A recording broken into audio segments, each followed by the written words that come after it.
আচ্ছা, আমরা একটু এখন কথা বলবো যে অসদাচরণের তদন্ত পদ্ধতিটা কেমন হবে। কাউকে যদি আমরা ডিসমিসাল করতে চাই, আমরা আগে দেখেছিলাম যে দুইটা কারণে করা যায়।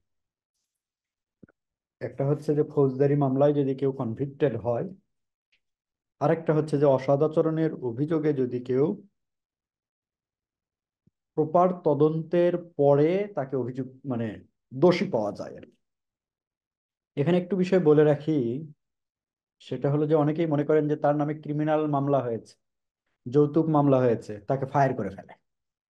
না ভাই, কনভিকশন আর অ্যাকুইজিশন একই জিনিস না। যখন কারো বিরুদ্ধে নাম মামলা হয় তখন তাকে বলা হয় অভিযুক্ত, অ্যাকিউজড। আর যখন কারো বিরুদ্ধে মামলার রায় হয়ে যায় তখন তাকে বলা হয় কনভিক্টেড, দোষী। মানে চূড়ান্ত রায় হয়ে গেছে, কনভিকশন হয়ে গেছে। হ্যাঁ, তো আপনি এটা একটু মনে রাখেন আপনারা, কারো বিরুদ্ধে মামলা হওয়া মানেই দোষী হওয়া নয়। সুতরাং কাউকে ডিসমিসাল করার আগে একটু দেখে নেবেন যে মামলাটার কি অবস্থায় আছে। যদি কনভিকশন না হয় তাহলে আবার কিন্তু এটা আপনি করতে পারবেন না, করলেও সেটা ইলিগাল হিসেবে বিবেচিত হবে। যাই হোক, ওটা অন্য বিষয়, ওটা কোর্টের বিষয়, কোর্ট প্রসিডিউর। আমরা একটু আমাদের অসদাচরণ যদি হয় তাহলে সেই ক্ষেত্রে তদন্ত পদ্ধতিটা কেমন সেটা নিয়ে একটু আমরা আলোচনা করব। এটা আমি অলরেডি বলে ফেলেছি। যেহেতু একটু সময় আহ, কম, আমরা একটু অসদাচরণের ধরনগুলো নিয়ে আমরা খুব বেশি আলোচনা করব না, অন্য প্রসিডিউরাল ইস্যুগুলো নিয়ে আমরা একটু বেশি কথা বলবো আর কি। তো যেহেতু এগুলো বইয়েই সব আছে, কারো যদি স্পেসিফিক কোনো কোশ্চেন থাকে তাহলে সেগুলো হয়তো আমরা নিতে পারি।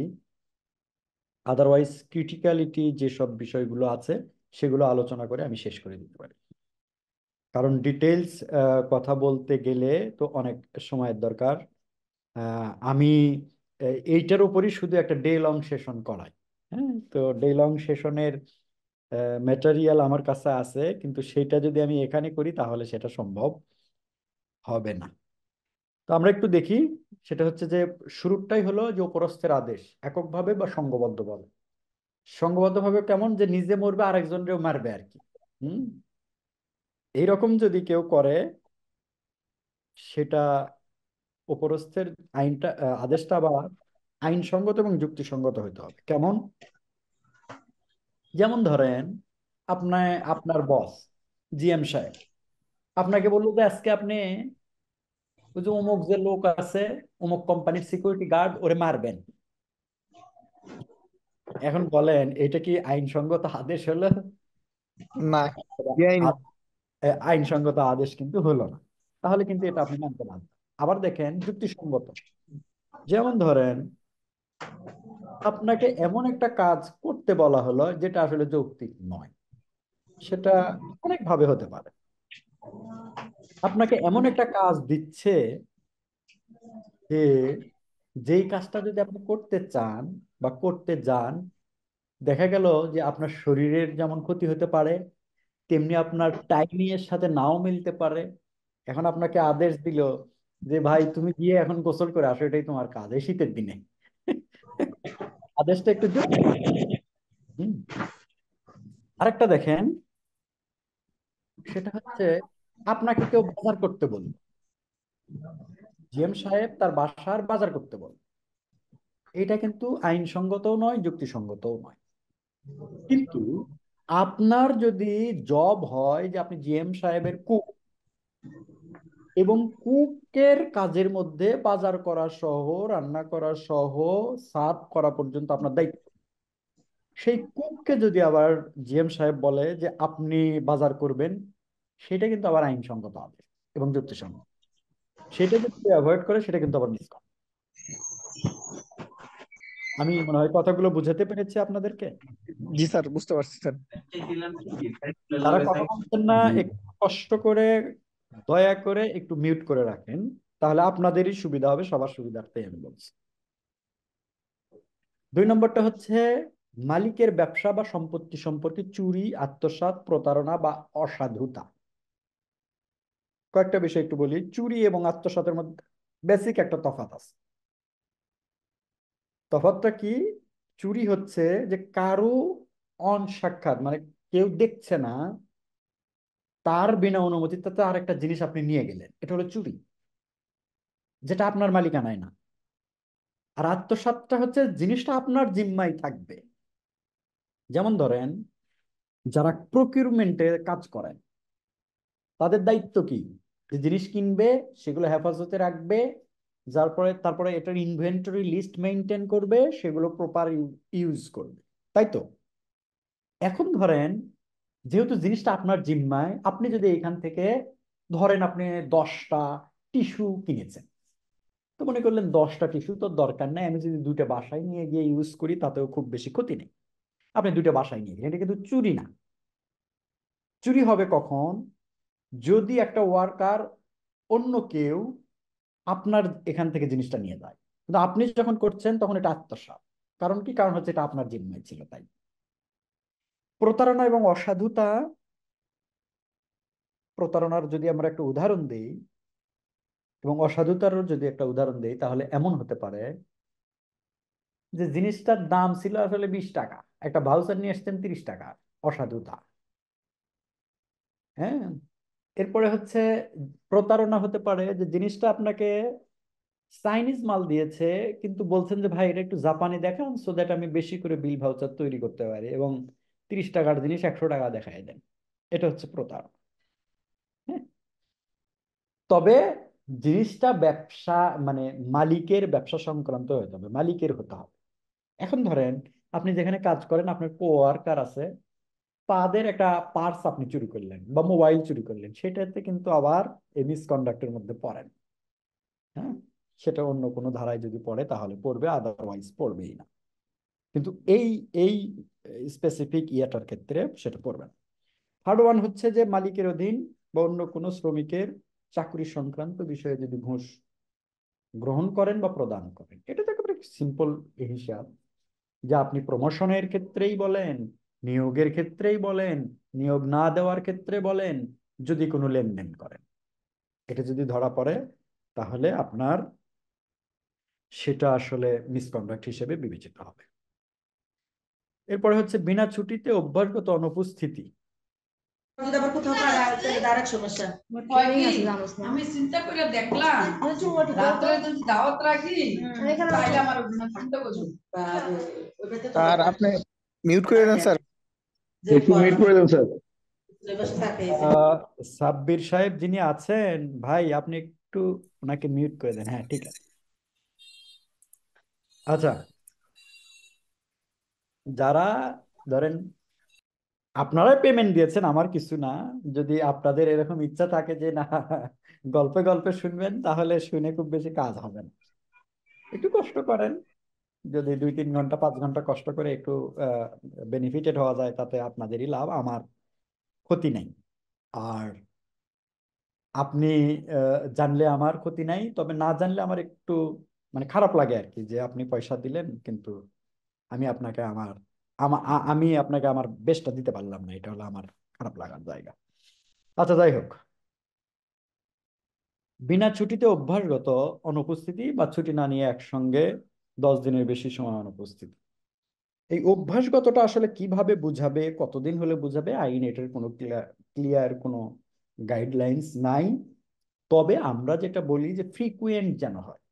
যেমন ধরেন, 1 মাসে যদি কেউ একজন অনুপস্থিত থাকে, আবার 2-3 মাস পরে একদিন থাকে, তাহলে এগুলোকে কিন্তু আপনি ফ্রিকুয়েন্ট বলতে পারবেন না, বা হ্যাবিচুয়াল বলতে পারবেন।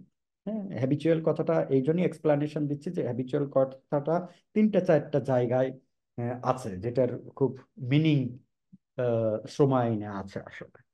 সেই জন্য যে হ্যাবিচুয়ালটা আসলে কেমন, এটা আসলে পরিবেশ পরিস্থিতির উপর নির্ভর করবে। 5 নম্বর হচ্ছে যে প্রত্যেক দিনই লেট। আর একটা বিষয় একটু খেয়াল করেন, এই যে লেট অ্যাটেন্ডেন্স আছে না, আপনাকে যদি বলা হয় যে ভাই, আপনার অফিসে কে কে লেট করে আসেন, মোটামুটি কিন্তু আপনার সামনে একটা ক্লিয়ার পিকচার চলে আসছে যে মিস্টার অমুক অমুক অমুক বা মিসেস অমুক অমুক অমুক, তারা প্রত্যেক দিনই লেট করে। যাই হোক, তাদের এটা কারণও থাকে, প্রত্যেক দিনই একটা না একটা কারণ থাকে তাদের, সেটা ভিন্ন কথা আর কি, সেগুলোতে আমি যেতে চাই না। তবে কারণটা যৌক্তিক কি যৌক্তিক না সেটা হলো দেখার বিষয় আর কি। এরপরে প্রতিষ্ঠানে যদি প্রযোজ্য অন্য কোনো আইন, বিধি বা প্রবিধান কোনো অভ্যাসগত লঙ্ঘন হতে থাকে, এই অভ্যাসগতটা কত হবে এটা কিন্তু আমি আগেই বলে দিয়েছি। ছতে আছে যেটা, যে প্রতিষ্ঠানে উশৃঙ্খলতা, দাঙ্গা হাঙ্গামা, অগ্নিসংযোগ বা ভাঙচুর, এটা ব্যাখ্যা বিশ্লেষণের কিছু নাই, এটা একেবারে সিম্পল ইস্যু। কাজে কর্মে অভ্যাসগত গাফিলতি, এটা ডে লং যে সেশনটা হয় ওখানে অনেক মামলার রেফারেন্স দেওয়া হয়, কিন্তু এখানে যেহেতু টাইম কনস্ট্যান্ট আছে এখানে, এই জন্য এতটা সম্ভব না। অনেক সময় এমনও হয় যে অভ্যাসগত কাজে গাফিলতি বলতে আহ, কাজ না করা বা সঠিকভাবে কাজ না করাকেও বোঝায় আর কি, কাজে কর্মে গাফিলতি যে। এরপরে হলো যে এইগুলোর বাইরেও যদি আরো কোনো বিধিবিধান থাকে, যেটা যদি কলকারখানা পরিদর্শন অধিদপ্তরের মহাপরিদর্শক কর্তৃক যদি অনুমোদিত হয়, সেগুলো যদি ফ্রিকুয়েন্ট বা হ্যাবিচুয়ালি লঙ্ঘন করা হয়। নাম্বার ফাইনাল ওয়ান হচ্ছে মালিকের অফিসিয়াল রেকর্ডের যদি রদবদল করেন, জাল করেন, পরিবর্তন করেন বা হারায় ফেলেন, তাহলে এই কাজগুলোকে মিসকন্ডাক্ট হিসেবে গণ্য করা হবে, এবং যেটার বেসিসে আপনি কারো বিরুদ্ধে অভিযোগ নিয়ে আসলে তখন কিন্তু সেটা তদন্ত করে আহ, তার বিরুদ্ধে যদি অভিযোগ প্রমাণ হয় তাহলে কিন্তু আপনি তাকে ডিসমিসাল করতে পারেন। দেখেন এখানে একটা মামলার রায় দিয়েছি আমি, যে মালিকের নয় অন্যের সম্পত্তি, যেমন মালিকের ঠিকাদারের সম্পত্তি চুরি শ্রমিকের কিন্তু আহ অসদাচরণের মধ্যে পড়ে না। সুতরাং এই জিনিসগুলো একটু খেয়ালে রাখবেন। এখন দেখেন একটা মামলায় বলা হচ্ছে যে কোনো অবহেলার কারণে যদি আপনার প্রতিষ্ঠানের মালিকের বা মালিকের ব্যবসা কোনো ক্ষতি হয় অথবা যদি কোনো দুর্ঘটনা ঘটে, তাহলে কিন্তু সেই অবহেলাটা যে ফ্রিকুয়েন্ট হইতে হবে অথবা হ্যাবিচুয়াল হইতে হবে বিষয়টা কিন্তু এরকম না। এটা একটা বড় কেসের অংশ বিশেষ আর কি, যে একটা শিপে তার দায়িত্বে অবহেলার কারণে আপনার শিপে একটা দুর্ঘটনা ঘটেছিল, যার কারণে আদালত তখন বলেছিল যে না, শুধুমাত্র একটা কারণেই একবারও গাফিলতি হলে যদি সেখানে দুর্ঘটনা হয় এবং প্রতিষ্ঠানের মালামালের কোনো ক্ষতি হয়, তাহলে একক অবহেলার কারণেও অসদাচরণ সংঘটিত হয়েছে বলা যাবে। বিষয়টা কিন্তু একটু খেয়াল করেন। আচ্ছা, যদি হয় যে আমরা দেখলাম যে অনেকগুলো 10টা এখানে কারণ দেখানো হয়েছে, তো এইরকম কারণ যদি কাউকে দোষী পাওয়া যায় তাহলে আমরা তো একটা জানি যে ডিসমিসাল করা। ডিসমিসাল ছাড়াও একটু লাইটার পানিশমেন্ট যেটা রিমুভাল। কেমন পার্থক্য সেটা যখন কম্পেনসেশন ক্যালকুলেশন করব আমরা বা দেখব, সেটা গিয়ে আমরা কিন্তু বুঝতে পারবো। 2 নম্বরটা হচ্ছে যে তাকে একটু নিচের গ্রেডে দেওয়া যায় 1 বছর পর্যন্ত, অথবা নিচের বেতন স্কেলে তাকে ডিমোশন দেওয়া যায়, অথবা 1 বছরের জন্য তাকে পদোন্নতি বন্ধ করা যায়, 1 বছরের মজুরি ইনক্রিমেন্ট তার বন্ধ রাখা যায়, অথবা তাকে জরিমানা করা যায়। হ্যাঁ, তবে এই জরিমানার ক্ষেত্রে 2-3টা বিষয় আছে, যে কোনো কিশোর শ্রমিকের ক্ষেত্রে জরিমানা করা যায় না। 2 নম্বর হচ্ছে জরিমানা মূল মজুরি 10%-এর বেশি করা যায় না। 3 নম্বর হচ্ছে জরিমানাটা কিস্তি আকারে আদায় করা যায় না। হ্যাঁ, যা করবেন একবারই শেষ। এবং 4th ওয়ান হচ্ছে এই জরিমানার পয়সাটা শ্রমিকদের কল্যাণে ব্যয় করতে হয় এবং এটার একটা রেজিস্টার মেনটেন করতে হয়, এবং এটার জন্য মালিকের আর এক মানে অ্যাকাউন্টেন্টদের আর এক ঝামেলা পোহাইতে হয় আর কি। হ্যাঁ, সুতরাং সাবধান জরিমানা করার ক্ষেত্রে। আচ্ছা, 6 নম্বর হচ্ছে যে 7 দিন পর্যন্ত বিনা মজুরিতে বা বিনা খোরাকিতে সাময়িক বরখাস্ত করা যায়। হ্যাঁ, এখানে বিনা মজুরি বলতে শুধুমাত্র আপনি বেসিক স্যালারি কাটবেন, তো বিনা খোরাকিতে অর্থাৎ ওই যে সাবসিস্টেন্স অ্যালাউন্স যেটা আছে সেটাও আপনি না দিয়ে কাউকে বরখাস্ত করতে পারেন। 6তে এসে ভর্ৎসনা ও সতর্কীকরণ, লাস্ট ওয়ান। অনেকেই বলেন যে ভাই, একজন একটা অভিযোগ নিয়ে এসেছিল, ওরে প্রাথমিক তদন্ত তদন্ত করে দেখা গেছে যে দোষী, ওরে একটা ওয়ার্নিং মেরে দিয়ে দিছি। ভাই, আপনি যদি শ্রম আইন যেভাবে বলছে, তাকে যদি প্রপার প্রসিডিওর ফলো না করে আপনি যদি তাকে সতর্কীকরণ করেন বা ওয়ার্নিং লেটার দেন বা যেইটাই করেন, সেগুলো কিন্তু ইল্লিগ্যাল হবে যদি সে কোর্টে যায়। আপনার এটা কিন্তু তখন টিকবে না। প্রপার প্রসিডিওর ফলো করে যদি তাকে দোষী পাওয়া যায়, যদি দেখা যায় যে অপরাধের গুরুত্বটা একটু লঘু ধরনের, একটু ছোটখাটো, তাহলে তাকে হয়তো ডিসমিসাল না করে এই রকম বাকি এই যে 7টা আমরা এখানে আলোচনা করলাম সেগুলোর যে কোনো একটা দেওয়া যায়। এখন শাস্তি দেওয়ার ক্ষেত্রে যেটা বলা হয় যে লঘু পাপে যেন গুরুদণ্ড না হয়, হ্যাঁ, বেসিক প্রিন্সিপাল এটা, যে যেন একটু মানে রেশিওটা ঠিক থাকে। হ্যাঁ, এখানে আইন আইন পড়া এরকম কেউ আছেন যে আইনের ছাত্র ছিলেন বা আইন পড়েছেন অথবা পরবর্তীতে এলএলবি করেছেন, এরকম কেউ আছেন? আচ্ছা, নাই। আপনি রাইট টু প্রাইভেট ডিফেন্স একটা বিষয় আছে, এটা হচ্ছে পিনাল কোডে, হ্যাঁ, দণ্ডবিধিতে 1860 সালের যে দণ্ডবিধি, সেখানে বলা আছে যে প্রত্যেক মানুষের ব্যক্তিগত সুরক্ষার অধিকার আছে, তবে এইটা হতে হয় যৌক্তিক। যেমন ধরেন কেউ আপনাকে ঝাড়ু দিয়ে মারতে আসছে, আপনি তাকে পিস্তল দিয়ে গুলি করতে পারবেন। যদি এটা করেন তাহলে এটার প্রাইভেট ডিফেন্স হিসেবে তখন গণ্য হবে না। আবার ধরেন আপনাকে কেউ তলোয়ার দিয়ে মারতে আসছে, আপনি কিন্তু তখন গুলি দিয়ে তাকে গুলি করে মারতে পারবেন, এবং এইটা কিন্তু আইনের দৃষ্টিতে একসেপ্টেবল, যে আমার জীবন আহ, চলে যেতে পারে। তখন আপনার রাইট টু প্রাইভেট ডিফেন্স কিন্তু আইন অ্যালাউ করে। হুম। এমনি ভাবে এখানে এটা বলার মানেটা হচ্ছে যেন এটা রেশিওটা ঠিক থাকে। একটা খুব ছোট্ট জীবনে ধরেন 20 বছর চাকরি করেছে, তার বিরুদ্ধে কোনো এলিগেশন নাই, হঠাৎ একটা ছোট্ট একটা বিষয় আসলো যে সে 2000 টাকা কোম্পানির মেরে দিয়েছে একটা বিল ভাউচার সে তৈরি করে, তা আপনি তাকে তো ভাই এত বড় শাস্তি একেবারে ডিসমিসাল করতে পারেন না। হ্যাঁ, ঠিক আছে, ঠিক আছে ভাই, আপনি লিখছেন। আচ্ছা, এরপরে আমরা একটু পরেরটা দেখি যে এটার পদ্ধতিটা কেমন হবে। আইনে বলা আছে, আমরা যেটা একটু আগেও বললাম, যে কয়েকটা প্রসিডিউরে কয়েকটা ধাপ ফলো না করে কোনো ব্যক্তির বিরুদ্ধে আদেশ দেওয়া যায়। নাম্বার 1, তার বিরুদ্ধে আদেশটা যদি লিখিতভাবে করা না হয়। নাম্বার 2, অভিযোগ করা হলো, অভিযোগের একটা কপি তাকে দেওয়া হলো এবং জবাব দেওয়ার জন্য কমপক্ষে 7 দিন। যেহেতু আইনে বলা আছে কমপক্ষে 7 দিন, আপনারা একটু 7 দিনের বেশি দিবেন। এবং তামাদি আইন অনুযায়ী যেই দিন সার্ভ করা হয় এই দিনটাকে গণনায় ধরা হয় না, এই জন্য 8 দিন দেওয়ার জন্য বলা হয়। হ্যাঁ, তাকে শুনানির সুযোগ দেওয়া হয়। এরপরে হচ্ছে যে তার বিরুদ্ধে অভিযোগ নিয়ে আসলেন, তাকে কপি দিলেন এবং ব্যাখ্যা করার সুযোগ দিলেন, তাকে ব্যক্তিগত শুনানির সুযোগ দিলেন। 3, 4 নম্বরে হচ্ছে যে সমসংখ্যক প্রতিনিধি নিয়ে একটা কমিটি গঠন করবেন। এই সমসংখ্যক প্রতিনিধিটা হতে পারে সর্বনিম্ন 2 জন, 4 জন, সর্বোচ্চ 6 জন। 2 জনের কম তো হবে না, যেহেতু সমসংখ্যক বলছে, এক এক করে হলে 2 হয়। আর 3 3, 6-এর বেশি হবে না, মানে 3 3। তবে আমার পরামর্শ হচ্ছে সবসময় ছোট্ট কমিটি গঠন করতে হয় আর কি। আচ্ছা, এরপরে আহ তদন্তটা অবশ্যই 60 দিনের মধ্যে শেষ করতে হবে। এখানে একটা লাইন আর একটা লাইনের মধ্যে ঢুকে গেছে, একটু খেয়াল করেন যে এই 60 দিন কখন থেকে গণনা করা হবে। এই 60 দিন হচ্ছে যেই দিন থেকে আপনি অভিযোগটা উত্থাপন করলেন, অর্থাৎ যেই দিন থেকে তাকে শোকজ নোটিশটা দিলেন,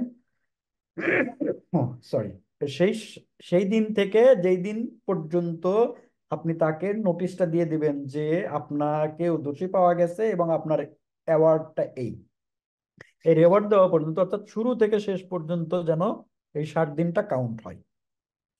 আচ্ছা, এবং ফাইনালি হচ্ছে মালিক বা ব্যবস্থাপক যদি এই আদেশটা অনুমোদন না করে, আচ্ছা একটু একটু একটু একটু একটু। আচ্ছা, এটা আমি পরে ঠিক করে নেব। তারপরে আচ্ছা, এখন দেখেন বিধিমালায় কিছু বিষয় আরো এক্সপ্লেনেশন দেওয়া হচ্ছে। হ্যাঁ, ধরেন কারো বিরুদ্ধে অভিযোগ নিয়ে আসলেন, তাকে এক্সপ্লেনেশনের সুযোগ দিলেন, সে একটা এক্সপ্লেনেশন রিটেন একটা আহ, জবাব দিয়ে দিলেন। সেখানে আহ, যদি মালিক মনে করে যে না, জবাব সন্তোষজনক, তাহলে বিষয়টা কিন্তু এখানে শেষ। এইটার জন্য কিন্তু শ্রমিকের চাকরির পরবর্তী জীবনে কোনো প্রভাব ফেলবে না, এবং এটার ভিত্তিতে তার যে সার্ভিস রেকর্ড আছে অর্থাৎ সার্ভিস বই, সেখানে কিন্তু এই ঘটনাগুলো আর লেখা যাবে। আর যদি সন্তোষজনক না হয়, অর্থাৎ রিটেন রিপ্লাই পেলেন, দেখলেন সন্তোষজনক নয়, তখন কিন্তু আপনি আহ, তার বিরুদ্ধে পরবর্তী যে অ্যাকশন, অর্থাৎ সমসংখ্যক প্রতিনিধি নিয়ে একটা কমিটি গঠন করবেন। এটা আমি অলরেডি বলে ফেলছি যে 6 জনের বেশি হবে না। আর কমিটির তদন্ত যেটা হবে, একটা বিষয় একটু খেয়াল রাখবেন, কমিটি কখনোই বলবে না যে অমুককে এই শাস্তি দেওয়া হোক, কখনোই বলবে না। যদি বলে, সেই আহ, তদন্ত রিপোর্ট তখন বায়াসড হবে। কমিটি শুধু বলবে যে তাকে সন্দেহাতীত ভাবে আহ, প্রমাণ মানে দোষী পাওয়া গিয়েছে, অথবা দোষী পাওয়া যায়নি, অথবা নির্দোষ। হ্যাঁ, এখন এখানে আরেকটু প্রশ্ন হয় যে ধরেন একজন মালিকের প্রতিনিধি, একজন শ্রমিকের প্রতিনিধি। একজন বলল, মালিকের প্রতিনিধি বলল যে তাকে দোষী পাওয়া গিয়েছে, শ্রমিকের প্রতিনিধি বলল বলে তাকে দোষী পাওয়া যায়নি, তখন কি হবে? তখন আলটিমেট ডিসিশন নেবেন মালিক বা তার প্রতিনিধি। হ্যাঁ, এখন এখানে একটু বিষয় দেখেন যে এই যে শ্রমিকের যে প্রতিনিধি চাওয়া হলো, উনি কি কোথাকার ব্যক্তি হবেন? হ্যাঁ, যদি ধরেন যে আমাকে বললো বিএফ থেকে যে তোমার বিরুদ্ধে এই অভিযোগ নিয়ে আসা হয়েছে, তোমার একজন প্রতিনিধি দাও। তা আমি করলাম কি, আমি যেহেতু একটু এখন বর্তমানে যিনি তথ্য প্রতিমন্ত্রী হয়েছেন আরাফাত সাহেব, যেহেতু একটু ভালো যুক্তিতর্ক উপস্থাপন করতে পারেন, আমি করলাম কি, তার নাম প্রপোজ করে দিই। শ্রম বিধিমালা 29 বলছে আপনি সেটা পারবেন না, আপনার প্রতিনিধি হবে সংশ্লিষ্ট কারখানা বা প্রতিষ্ঠান থেকে, অর্থাৎ উইদিন দা বিএফ এর কোনো প্রতিনিধি হবে। তবে তার ডেজিগনেশন যেন আমার নিচে না হয়, আমার উপর হতে পারবে অথবা আমার সমান কমপক্ষে। আচ্ছা, এখন দেখেন, আচ্ছা এটা সবটুকু বলে ফেলছি। এখন আমি এটাও বলে ফেলছি যে তার নিচের পদের কেউ হবে না। এখন আমার প্রতিষ্ঠানে যদি বা আপনার প্রতিষ্ঠানে যদি ট্রেড ইউনিয়ন থাকে, অথবা যদি কোনো পার্টিসিপেশন কমিটি থাকে, তাহলে তাদের প্রতিনিধিও আপনার শ্রমিকের প্রতিনিধি হিসেবে দায়িত্ব পালন করতে পারবেন, তাতে কোনো সমস্যা নেই। এখন দেখা গেল অনেক সময় হয় যে অনেক তেদর শ্রমিক আছে না, অনেক আইনজীবী তাদেরকে পরামর্শ দেয় যে ঠিক আছে তুমি প্রতিনিধি দিও না। হ্যাঁ, তো নির্দিষ্ট দিনের মধ্যে যদি প্রতিনিধি না দেয় তাহলে কি করবেন? তাহলে মালিক, আগে এটা নিয়ে কিন্তু অনেক সমস্যা হতো, পরে 2022 সালে এটা কিন্তু অ্যামেন্ডমেন্ট আসছে। তখন মালিক করবেন কি, যদি এইরকম হয় তাহলে যদি সিবিএ থাকে তাহলে সিবিএ কে বলবেন, অথবা পার্টিসিপেশন কমিটির কাছে বলবেন যে অমুকের তদন্ত কমিটি গঠন করা হবে অমুকের বিরুদ্ধে আনিত অভিযোগে। ওনার কাছে তদন্ত কমিটিতে তার প্রতিনিধি চাওয়া হয়েছিল, উনি দেন নাই, বিধায় আপনাদের কাউকে তার পক্ষ থেকে একজন প্রতিনিধি মনোনয়নের জন্য অনুরোধ জানানো হচ্ছে। এর এখন বলতে পারেন যে এর পরেও যদি না দেয়, হ্যাঁ, এর পরেও যদি না দেয় সেই সিচুয়েশন কি হবে, অথবা আইনে এখনো এটা বলা নাই। তবে এরকম সিচুয়েশন হওয়ার সম্ভাবনা খুবই কম। যদি হয়ও, সেই ক্ষেত্রে মালিক একজন প্রতিনিধি ঠিক করে নিতে পারবেন, কিন্তু কোনোভাবেই তার প্রতিনিধি ছাড়া তদন্ত কাজ কমপ্লিট করবেন না, তাহলে কিন্তু ঝামেলা আছে। এখানে একটা আদালতের রায় দেখেন, একজন মাত্র সাক্ষীর উপর ভিত্তি করে কাউকে দোষী সাব্যস্ত করা যাবে না, এমন কোনো নিয়ম নেই। অর্থাৎ সাক্ষী যদি একজনও পাওয়া যায়, দেখা গেল এমন একটা ঘটনা যে সে জিএম সাহেবকে অপমান করেছে অথবা গালাগাল করেছে, কখন? যখন সে জিএম সাহেব তাকে তার ডে টু ডে যে ওয়ার্ক থাকে, প্রত্যেক দিনের যে কাজগুলো বুঝায় দেয়, সেই বুঝানোর সময়, ওই সময় দেখা গেল যে শুধুমাত্র একজন লোক ছিল, যে জিএম সাহেবের হচ্ছে পিয়ন, উনি এসে ঘটনাটা দেখেছেন বা শুনেছেন। তো শুধুমাত্র একজন সাক্ষীর উপর ভিত্তি করেও এরকম সিদ্ধান্ত তার বিরুদ্ধে নেওয়া যেতে পারে। এখানে একটা বিষয় দেখেন, খেয়াল করেন, অনেকেই বলেন যে ভাই তার বিরুদ্ধে ফৌজদারি মামলা আমরা করেছি, এখন কি তদন্ত করা যাবে? হ্যাঁ, ফৌজদারি মামলা করলেও তার বিরুদ্ধে আহ, যে অভিযোগ নিয়ে আসা হয়েছে এইটা কন্টিনিউ করতে এবং সেটার ভিত্তিতে তাকে ডিসমিসাল করতে আইনগত কোনো বাধা নাই।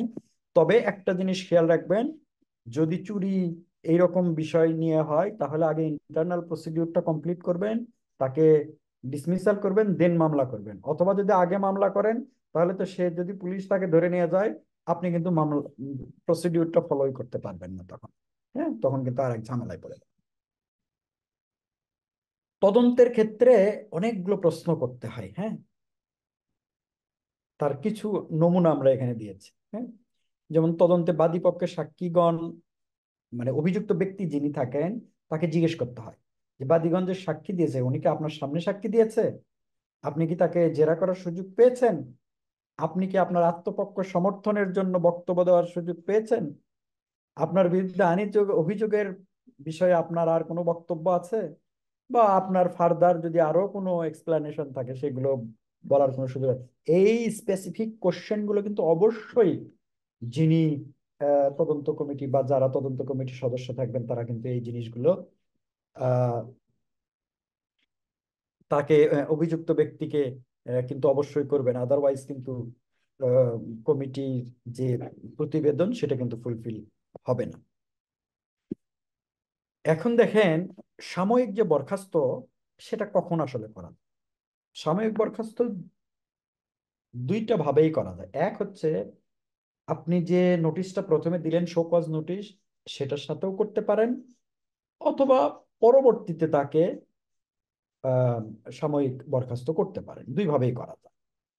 অথবা আপনি যে কোনো সময়ে যদি মনে করেন যে তদন্ত কাজে সে হ্যাম্পার তৈরি করতেছে, যে কোনো সময় কিন্তু তাকে আপনি আহ সাময়িক বরখাস্ত করতে পারেন। এটার উদ্দেশ্য হলো যে সে যেন এখানে অন্য কোনো সাক্ষী যারা আছে তার বিরুদ্ধে পক্ষে, তাদেরকে যেন সে ভয়ভীতি না দেখাতে পারে।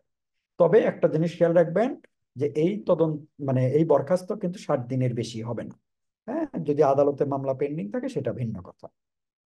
এই সময় তার প্রাপ্য হবে খোরাকি ভাতা। খোরাকি ভাতা কি? সেটা হলো তার মূল মজুরির অর্ধেক এবং অন্যান্য ভাতা যেগুলো আছে সেগুলো পূর্ণটাই পেতে থাকবেন।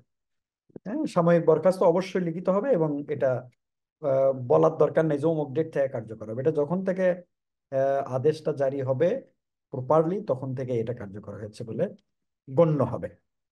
এখন ধরেন অনেক শ্রমিক আছে না একটু তেদর টাইপের, তারা যদি বলে যে না ভাই আমি তো এটা নিব না, যদি না নিয়ে পারা যায় তাহলে কি হবে? আইন বলছে একটা কপি নোটিশ বোর্ডে দিবেন, আর একটা কপি তার যে নথি আছে, তার যে পার্সোনাল ফাইল আছে সেখানে দেখবেন সর্বশেষ যে ঠিকানা সেখানে রেজিস্ট্রি ডাকযোগে পাঠাবেন। এই ক্ষেত্রে সবাই একটা ভুল করে, সর্বশেষ জানা ঠিকানায় বর্তমান ঠিকানা এবং স্থায়ী ঠিকানা। কারণ স্থায়ী ঠিকানা তো চেঞ্জ হয় না, ওটা ন্যাশনাল আইডি কার্ড দিয়ে ভেরিফাই করা যায়। কিন্তু বর্তমান যে ঠিকানা সেটা তো আজকে এখান থেকে চাকরি ছেড়ে দিছে বা সাময়িক বরখাস্ত হয়েছে, কালকেই সে আর এক জায়গায় বাসা নিয়ে চলে যেতে পারে। হ্যাঁ, সুতরাং দুইটা ঠিকানাতেই অবশ্যই রেজিস্ট্রি ডাকযোগে চিঠি দিবেন এবং একটা কপি নোটিশ বোর্ডে হ্যাং করবেন।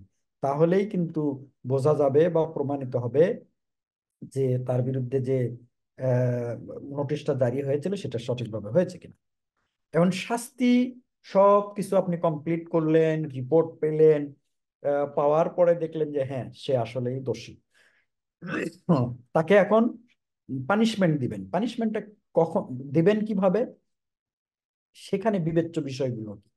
সেখানে দেখবেন যে তার পূর্বতন নথিপত্র যেগুলো আছে, তার পার্সোনাল ফাইল যে, হ্যাঁ, দেখা গেল যে তার এর আগেও দুইটা তার বিরুদ্ধে অভিযোগ আসছে যেগুলোকে তাকে হয়তো তদন্ত করে ওয়ার্নিং দিয়ে ছেড়ে দেওয়া হয়েছিল। এরপর হলো অপরাধের গুরুত্ব। হ্যাঁ, আমি কিন্তু শুরুর দিকে একটা কথা বলেছিলাম যে তার পূর্বতন নথি একেবারে ঝকঝকে তকতকে, কিন্তু সে 2000 টাকার একটা ফ্রড করছে, তারা বের করে দিবেন। এটা কিন্তু একটু ইনজাস্টিস হয়। অপরাধের গুরুত্বটা আসলে খুব বেশি ম্যাটার করে। আমি অনেক মামলা দেখেছি যে ডিসমিসাল করেছে, পরে কোর্ট বলেছে যে ঠিক আছে এটা ডিসমিসালটা যেহেতু এতদিন সে কাজ করেছে, ডিসমিসাল না করে তাকে টার্মিনেশন বেনিফিট দিয়ে তাকে বিদায় করে দেওয়া হোক। বিদায় তাকে করেছে কিন্তু তাকে বেনিফিট যেন সে পায় এই বিষয়টা। অথবা আমি দেখেছি যে টার্মিনেশন না, ডিসচার্জ বেনিফিট দিতেও দেখেছি। কারণ টার্মিনেশন বললে আবার 120 দিনের নোটিশ টোটিশের ইয়ে থাকে, সেটাও কোর্ট বিবেচনা করে। চাকরিকালীন কৃতিত্ব ও অবদান আর বিদ্যমান অন্য কোনো বিশেষ অবস্থা। বিদ্যমান বিশেষ অন্য কোনো অবস্থা বলতে একেবারে সোজা বাংলা উদাহরণ হতে পারে, যেমন ধরেন আপনি যাকে ডিসমিসাল করছেন তা সেখানে যদি আহ যাকে করবেন ডিসমিসালটা, সে যদি ধরেন এলাকার যে উপজেলা চেয়ারম্যান আছে, অথবা জেলা পরিষদের যে চেয়ারম্যান আছেন, অথবা এলাকার এমপি, তার যদি ভাসতে হয়, ভাগ্না হয়, ছেলে হয়, এগুলো এক্সটেনিউটিং সার্কামস্টেন্সেসটা বিবেচনায় নিতে হয়। তার মানে আবার এই না যে তাদের ভয়ে আপনি তার বিরুদ্ধে প্রসিডিং এ ড্র করবেন না, বিষয়টা এরকম না। এবং তাদের কথায় আপনি যে একেবারে সবকিছু উল্টায় ফেলবেন, বিষয়টা সেই রকম না। আপনি আপনার জায়গায় ঠিক রাখবেন। তবে ওইটুকু একটু খেয়াল রাখার জন্য বলা হয়েছে, যেন যদি এরকম পরিস্থিতি হয়, তাহলে হয়তো দেখা গেল তার বিরুদ্ধে আদেশ জারি করার আগে থানা পুলিশ টুলিশ বলে রাখলেন, যাতে ওই রকম সিচুয়েশন আপনি কন্ট্রোলে রাখতে পারেন আর কি। এখন দেখেন, এই যে বরখাস্ত যদি হয়, তাহলে কিন্তু শ্রমিক কিছুই পায় না। আমরা কিন্তু আগেও বলছি যে বরখাস্ত ও অপসারণ একটু তফাৎ আছে। আর যদি অপসারণ হয়, তাহলে প্রত্যেক বছর চাকরির জন্য 15 দিন হারে করে পায়। আর স্পেশালি বলা আছে, যদি চুরি, বরখাস্ত, অর্থাৎ খ এবং ছ, 23-4 খ এবং ছর যে সব বিধানগুলো আছে, অর্থাৎ দাঙ্গা হাঙ্গামা, উচ্ছৃঙ্খলতা, অগ্নিসংযোগ, ভাঙচুরে যদি কেউ অংশগ্রহণ করে, সেটা যদি প্রমাণিত হয়, তাহলে তাদের কোনো বরখাস্ত হলে আরো কোনো ক্ষতিপূরণ পাওয়ার সুযোগ নাই। অপসারণ এবং বরখাস্তের মধ্যে তফাৎ এতটুকু। ও এখানে কিন্তু একটা বিষয় বলে রাখি, আমরা কিন্তু আগেও বলেছি যে যদি কেউ ডিসমিসাল হয়ও, তাহলে যে তার কারেন্ট স্যালারি, তার যদি ওটি পাওনা থাকে, তার যদি অব্যয়িত ছুটি থাকে, সেগুলো কিন্তু আপনি বাদ দিতে পারবেন না। পিএফ, প্রভিডেন্ট ফান্ড যদি থাকে, সেগুলো কিন্তু আপনি তাকে অবশ্যই দিয়ে দিতে হবে। এখন ধরেন আপনি শুধুমাত্র ফৌজদারি অপরাধে দণ্ড হয়েছে, এই অভিযোগে অভিযুক্ত পেয়ে কাউকে আপনি খালাস, মানে সরি, ডিসমিসাল করে দিলেন। পরবর্তীতে দেখা গেল হাইকোর্টে গিয়ে সে খালাস পাইল, বা অ্যাপিলেট ডিভিশনে গিয়ে সে খালাস পেল, তখন করণীয়? আইন বলছে যে পূর্বতন পদে বহাল করবেন। সেটা যদি না হয়, নতুন উপযুক্ত কোনো পদ দিবেন। দুইটার একটাও যদি না হয়, তাহলে ডিসচার্জ করলে যেরকম ক্ষতিপূরণ দেওয়া হতো, তাদেরকে সেই রকম ক্ষতিপূরণ দিয়ে বিদায় করে দিবে। তিনটা বিষয়: পূর্বতন পদে বহাল, নতুন কোনো পদ তৈরি করে তার সমমর্যাদার নতুন কোনো পদে নিয়োগ দিবেন, অথবা যদি কোনোটাই সম্ভব না হয়, তাহলে ডিসচার্জকৃত শ্রমিকের যে দেনা পাওনা আছে সেটা দিয়ে তাকে বিদায় করতে পারেন। এই হলো মোটামুটি সংক্ষিপ্ত আকারে বলা চলে যে ডিসিপ্লিনারি প্রসিডিউর। আপনাদের যদি কোনো কোশ্চেন থাকে আমরা নিতে পারি, আদারওয়াইজ আমরা নেক্সট স্লাইডে চলে যেতে পারি। স্যার আমার একটা কোয়েশন আছিল স্যার। জি জি, প্লিজ নির্দ্বিধায় নির্ভয়ে বলতে থাকেন। স্যার আপনি বলছিলেন যে কেউ যদি আমার ঝাড়ু দিয়ে মারতে আসে আমি গুলি করতে পারবো, এখন আদালতে কেমনে প্রমাণ করবো সে যে আমার ঝাড়ু দিয়ে মারতে আসছিল? ঝাড়ু দিয়ে মারতে আসছে কিনা, এটা তো আপনার সাক্ষী প্রমাণ যারা আছে, হ্যাঁ, জি এটা হলো পিনাল কোডের মামলার ক্ষেত্রে, ফৌজদারি মামলার ক্ষেত্রে এগুলো তো সাক্ষী প্রমাণের বিষয়। হুম, যদি আপনি এটা প্রমাণ করতে পারেন যে ঝাড়ু দিয়ে মারতে আসছে, অথবা আমাকে বিশাল একটা ছুরি দিয়ে মারতে আসছে, এগুলো তো প্রমাণের বিষয়। সেটার সাথে আসলে শ্রম আইনের কোনো সম্পর্ক নাই। ওইটা হলো বোঝানোর জন্য আমি বলেছি যে কতটুকুর জন্য কতটুকু করতে পারবেন আর কি। জি স্যার বুঝতে পারছি। এখন তো আরো সহজ অত পদ্ধতি আছে ভাই, ভিডিও যদি রেকর্ডিং থাকে, আপনার যদি সিসিটিভি ফুটেজ থাকে, কত কিছু আছে। ইন্টারনাল প্রসিডিওর নিয়ে আর কোনো কোশ্চেন আছে কিনা?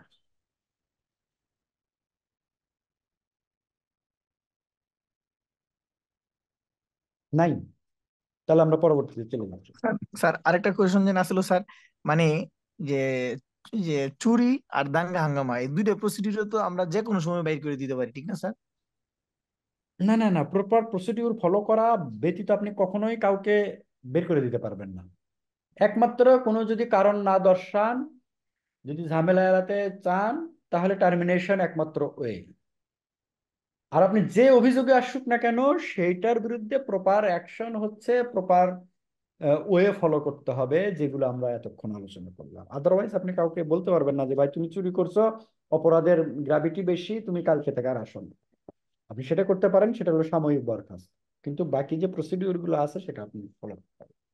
এখন স্যার আমি আমার একটা ঘটনা শেয়ার করি। যেমন সাপোজ একজনের কাজ হলো বিভিন্ন ফ্যাক্টরিতে কিছু মালামাল ডেলিভারি দেওয়া। জি। সাপোজ সে গেট পাস করে নিয়ে গেছে, এটা ওই কোম্পানিতে ডেলিভারি দেওয়ার কথা ছিল, সে হুম। ডেলিভারি না দিয়া সে মালটা তার পার্সোনাল বাড়িতে নিয়ে গেছে। তো আচ্ছা, এই ক্ষেত্রে আমরা কি কি প্রসিডিউর নিতে পারি স্যার, একটু যদি শেয়ার এখন করতেন। এই ক্ষেত্রে তার বিরুদ্ধে অভিযোগ নিয়ে আসবেন আত্মসাতের, কারণ এটা তার জিম্মাই ছিল, এটা চুরি না, এটা জি আত্মসাৎ। হ্যাঁ, জি তার বিরুদ্ধে আত্মসাৎ। এটা প্রথমে তাকে শোকজ নোটিশ দিবেন। জি শোকজ নোটিশ উইথ সাসপেনশন দিতে পারেন অথবা উইদাউট সাসপেনশন হতে পারে। এরপরে তাকে 7 দিনের, মিনিমাম আমরা বলছি 8 দিনের সময় দিয়ে তাকে এক্সপ্লেনেশন কল করবেন। সে এক্সপ্লেনেশন দিল, যদি আপনি খুশি হন তাহলে বিষয়টা ওখানেই শেষ, আর যদি সন্তোষজনক না হয় তার উত্তর, তাহলে আপনি তখন বোথ পার্টি রিপ্রেজেন্টেটিভ নিয়ে একটা কমিটি গঠন করবেন।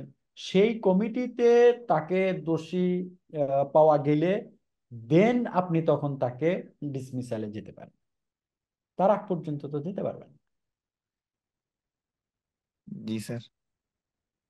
স্যার যে আরেকটা বিষয় বলছিলেন যে স্যার, মানে রিটেন অভিযোগ ছাড়া কেউর বিরুদ্ধে মানে আমরা শোকজ নোটিশ দিতে পারবো না। এখন তার এই বিষয়টা, সাপোজ সে ধরেন স্টোর ডিপার্টমেন্টে আছে, তার হুম ডিপার্টমেন্ট থেকে সে কোনো যে রিটেন অভিযোগ দিল না, হুম হুম। তার ক্ষেত্রে আমরা শোকজ দেওয়ার সময় রিটেন অভিযোগটা কে দিবে স্যার? আচ্ছা, রিটেন অভিযোগ এইচআর ডিপার্টমেন্ট থেকেও দিতে পারে, এইচআর জি ডিপার্টমেন্টের থেকেও দিতে পারে, তাতে কোনো তো সমস্যা নেই। জি। আর এইচআর ডিপার্টমেন্ট থেকে যে অভিযোগটা করা হলো, যে আপনার বিরুদ্ধে অভিযোগ নিয়ে আসা হয়েছে, এটা করছেন আপনি, সেটাও তো একটা অভিযোগ হয়ে গেল। জি জি। নট তারপরে বিকজ ওই ডিপার্টমেন্ট থেকেই দিতে হবে, এইচআর থেকেও দিতে পারে। জি এখানে একটু স্যার। সমস্যা হয় কি, অনেক সময় ওই তাদের কাছ থেকে যদি লিখিত না রাখেন, পরে দায়ভারটা এইচআর এর উপর চলে আসতে পারে। পরে যদি বলে যে না আমরা এটা বলি নাই, তখন এইচআর এর লোকজন বিপদে পড়বে না। জি স্যার জি স্যার। এই জন্যই বলি যে নিজের সেফ সাইডে থাকার জন্য ওদের কাছ থেকে ওই কথাটা লিখে নেন না, যে জি তোমরা এটা লিখিত দাও, মানে মৌখিক কথা আজকে এখন বলছো, একটু পরে যদি উইথড্র করো, সেটাকে আমি কেমনে প্রমাণ করবো? ওই যে আপনি বললেন যে আমাকে ঝাড়ু দিয়ে মারতে আসছিল না কি দিয়ে আসছিল, সেটা কেমনে প্রমাণ? ওই রকম বিষয়। স্যার। আরেকটা প্রশ্ন করি স্যার। যেমন জি। এই যে সাপোজ অনেকেই আছে যে যে আমরা অনেক সময় দেখা যায় যে অনেকে আছে যে হেবিচুয়াল লেটের হুম। বিষয়ে, মানে তারেও আমরা একটা সুখোজ দিতে চাই, তখন কি রিটেন অভিযোগ দিতে হবে স্যার? অবশ্যই আপনি তাকে বলবেন, এই একদম একদম সুন্দর একটা কোশ্চেন করছেন, এটা আমি বলতে ভুলে গেছি। জি এই হ্যাবিচুয়াল লেট অ্যাটেন্ডেন্সের ক্ষেত্রে যেটা করবেন, হ্যাঁ, জি ধরেন এখানে যদি আপনার প্রতিষ্ঠানে যদি অটোমেটিক সিস্টেম থাকে, পাঞ্চ মেশিন বা ফেস রিকগনিশন, যদি যেটাই থাকুক না কেন, হ্যাঁ, অলরেডি আছে স্যার। টাইম শো করছে, জি আপনি করবেন কি, যেদিন যেদিন লেটে আসছে ওকে একটু অবহিতকরণ পত্র বলে একটা পত্র দিবেন, যে মিস্টার জি উমক, আহ, ওই যে ওটাকে কি বলে, পাঞ্চ মেশিন বা যেটাই বলেন, এটার জি জি জি টাইমিং যে জি মেনটেন করা হয়, সেইটার রিপোর্ট অনুযায়ী দেখা যাচ্ছে যে আপনি অমুক এত তারিখে এই কয় মিনিট লেট করে আসছেন, বিষয়টা আপনাকে অবগত করা হলো। পরের দিন আবারও সেম ঘটনা, আবারও সেম, যে এই কয়টার সময় আপনার অফিস সময়, আপনি এই কয়টার সময় আসছেন, এত মিনিট লেট, এরকম করে 3টা 4টা 5টা জোগাড় করে রাখলেন। দেন তখন আপনি একটা অভিযোগ দিয়ে দিতে পারেন যে তুমি কিন্তু লেট অ্যাটেন্ডেন্ট। জি। মানে ঠিক আছে। রিটেন অভিযোগটা যেমন আমরা এই যে আগে অবহিত করছি, এই এর এগেইনস্টে আমরা তার একটা যে লিখিত অভিযোগ দিব, এই তো? হ্যাঁ হ্যাঁ, ওইটার ভিত্তিতে আপনি লিখিত অভিযোগ দেবেন, এই চার থেকেই সেটা দিতে পারে। এটার জন্য কাউকে আবার অভিযোগ লিখিত আকারে করার দরকার নেই, এটা এই চার থেকেই দিতে পারে, যে তোমাকে এইরকম এইরকম বিগত 5 দিন যাবত আহ এত এত মিনিট, মুখ তারিখে এত মিনিট, ওইটার একটা কপি সহ দিয়ে দিতে হবে আর কি। জি জি জি স্যার। তাতে আপনি পরে বিপদে না পারেন, এটা হলো মূল ইস্যু। জি স্যার। স্যার, মানে এই যে আমরা তো ইচ্ছা করলে তো এই যে জব কার্ডে বা যে ডিভাইস মেশিনেও কিন্তু আমাদের ডিজিটাল ভাবে কাউন্ট করা হয়, এটার এগেইনস্টে কি আমরা সুযোগ দিতে পারবো না? মানে অবহিত কইরা দিলে বেশি ভালো হয় স্যার? না, অবহিত করে না দিলে ওইটার রেকর্ডটা তো থাকছে না, সেটা আপনি রেকর্ড থাকলেও ওকে তো একটু আপনি বুঝাইতে হবে জি জি ওর জি বিরুদ্ধে যে অ্যাকশন নেওয়া হচ্ছে এবং তাকে যে অবহিত করেই করা হয়েছে কাজটা, জি এটা কিন্তু একটু প্রমাণে আপনার জন্য সহায়ক হবে আর কি। জি স্যার। এখন দেখা গেল আপনি তাকে জানালেন না, হ্যাঁ, জি সে জি করতে পারে কি, যে স্যার ওই মেশিনটা যিনি আইটি অফিসার, ওই যিনি অপারেট করেন, ওনার সাথে আমার বিগত স্যার একদিন ঝামেলা হয়েছিল, অথবা সে আমার শালীকে বিয়ে করছে, অথবা আমি তার শালীকে বিয়ে করছি, পরে ডিভোর্স দিছি, এই কারণে সে ম্যানিপুলেট করে আমার বিরুদ্ধে এই 15 মিনিট করে লেট দেখাচ্ছে। আপনি তখন কি করবেন? জি স্যার। হ্যাঁ ঠিক আছে স্যার। মেলা ঝামেলা আছে ভাই, এগুলো তো আসলে এমনি এমনি করা না, এমনি এমনি বলা না, এগুলো প্রত্যেকটার পিছনে একটা করে কারণ আছে। এই জন্যই বলা হয় যে ঠিক আছে, ওকে একটা অবহিত দেন, ও যে বুঝুক যে হ্যাঁ ঠিক আছে, আমি তো এই তারিখে 15 মিনিট লেট করছি, এই তারিখে 20 মিনিট, সে একটা ইয়ে থাকে, রিকগনিশন জি। থাকে, সে যেন হুট করে এসে না বলতে পারে। আচ্ছা, আর কিছু? আপাতত এইগুলা কোয়েশন হয়েছিল স্যার। জি স্যার। আচ্ছা, ঠিক আছে, তাহলে আমরা নেক্সটে চলে যাই।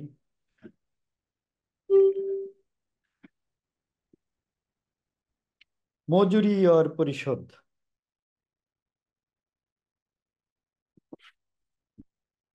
আপনারা জানেন মজুরির আসলে দুইটা ডেফিনেশন আছে, হ্যাঁ, একটা হচ্ছে 2-এর 45 আর একটা হচ্ছে 120। 2-এর 45টা আসলে যেটা হয় সেটা হলো শুধু গ্রোস স্যালারিটাকে ইন্ডিকেট করে, হ্যাঁ। আর এর মধ্যে 120-এর যে স্যালারিটা আছে, সেখানে আসলে যা কিছু আছে, ভ্রমণ ভাতা এই সেই সব কিছুকে ইনক্লুড করে, হ্যাঁ। যেহেতু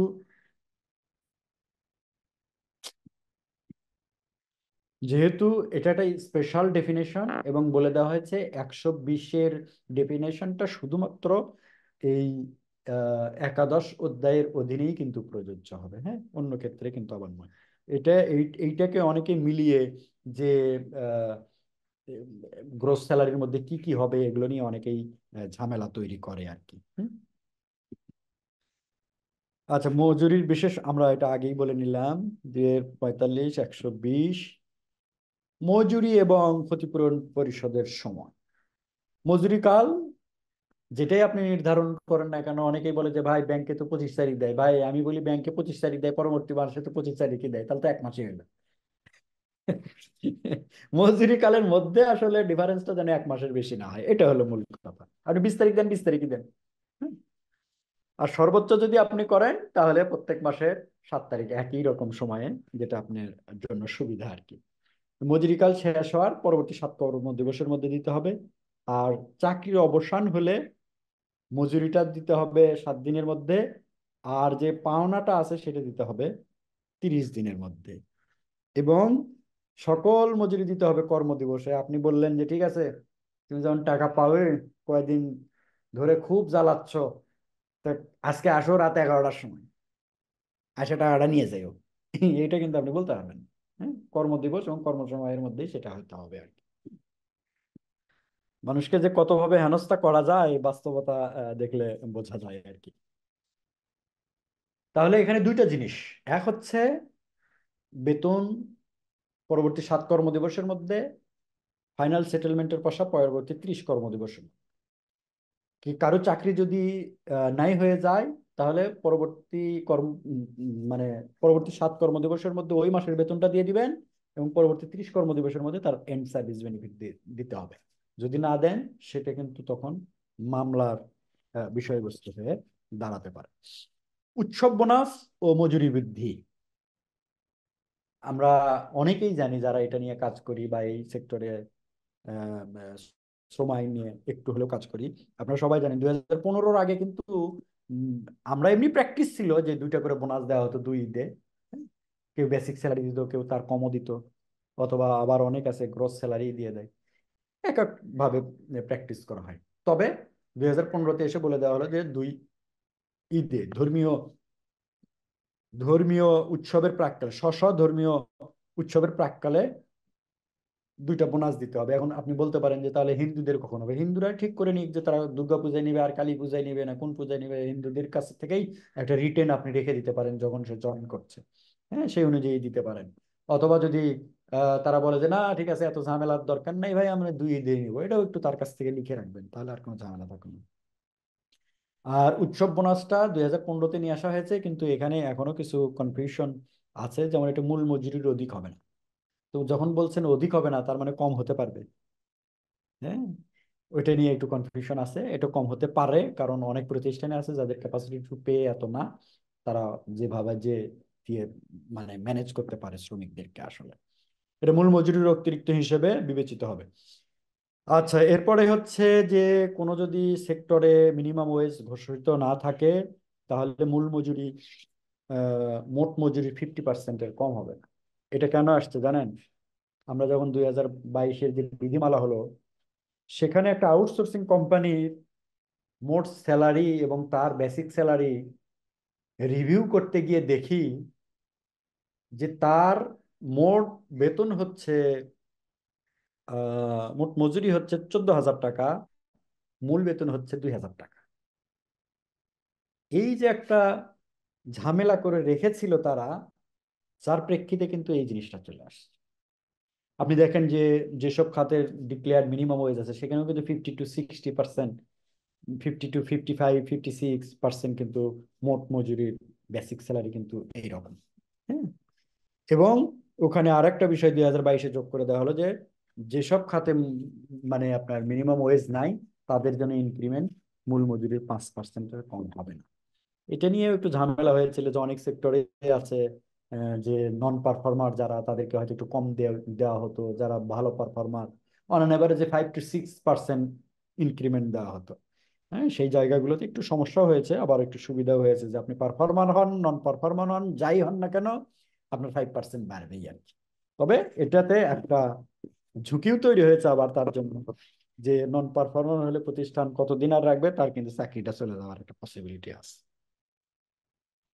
অসম্পূর্ণ মাসের যদি সে চাকরিতে জয়েন করে, হুম, যে অথবা যদি তার চাকরি শেষ হয়, তাহলে মজুরির হিসাবটা কেমন হবে?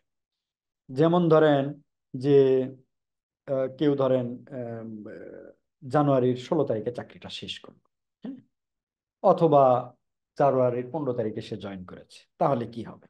তাহলে মোট মজুরিকে ওই মাসের যে দিনগুলো থাকবে, অর্থাৎ জানুয়ারির 31 দিন দিয়ে ভাগ করা হবে, এবং যে কয়দিনের বেতন পাওনা সেই কয়দিনকে দিয়ে গুণ করতে হবে। আর অনুপস্থিতির ক্ষেত্রে সেম কথা, খালি হলো 30 দিয়ে ভাগ করতে হবে। ওটা হলো ওই দিন দিয়ে, ওই মাসের যে দিনগুলো আছে সেই দিনগুলো, আর অনুপস্থিতির ক্ষেত্রে 30 দিয়ে ভাগ করে দৈনিক মজুরি নির্ধারণ করে তার অনুপস্থিতির কর্তনটা করতে হবে, এবং কর্তন অবশ্যই মূল মজুরি থেকে করা হবে। আরেকটা বিষয় দেখেন, অনেকেই আপনারা দেখেছেন কিনা, আমি অনেক দেখেছি যে লিখে রাখছে যে 3 দিনের বেশি লেট অ্যাটেন্ডেন্স হলে একদিন অনুপস্থিত বলে গণ্য হবে। আপনারা কি কেউ দেখেছেন এরকম বিধি বা সার্ভিস রুলস? জি জি জি স্যার। দেখছি স্যার। হ্যাঁ, যে 3 দিন লেট অ্যাটেন্ডেন্স, কিন্তু আইন বলছে যে যেই সময়ের জন্য কাজে সে নিয়োজিত, সেই সময়ের যতটুকু অংশের জন্য তার স্যালারি পাওনা, তার চেয়ে বেশি কর্তন করা যায় না। হ্যাঁ, আপনি স্যার এটা কর্তনটা হতে হবে একেবারে রেশিও অনুযায়ী। ধরেন 3 দিনে সে কতক্ষণ, ধরেন আমি ধরে নিলাম যে 3 দিনে আধা ঘন্টা করে 1.5 ঘন্টা সে অনুপস্থিত হয়েছে, সে পয়সা পায় কয় ঘন্টা? 8 ঘন্টা। আপনি একদিন অনুপস্থিত মানে 8 ঘন্টার পয়সা কেটে দিলেন 1.5 ঘন্টার জন্য। আইন বলছে আপনি সেটা করতে পারবেন না। এটা তাকে প্রদেয় যে মজুরি হয় তার অধিক আপনি, অর্থাৎ তার বেতন যদি 800 টাকা দিন হয়, তাহলে আপনি সর্বোচ্চ 150 টাকা কাটতে পারবেন, 800 টাকায় পুরোটা কাটতে পারবেন না। কিন্তু যদি আমরা ওই সার্ভিস রুলস দেখি, তাহলে কিন্তু লেট অ্যাটেন্ডেন্সে একদিন তার বিদায় দিয়ে দিছে আর কি। এইটুকুর মধ্যে যদি কারো কোনো প্রশ্ন থাকে।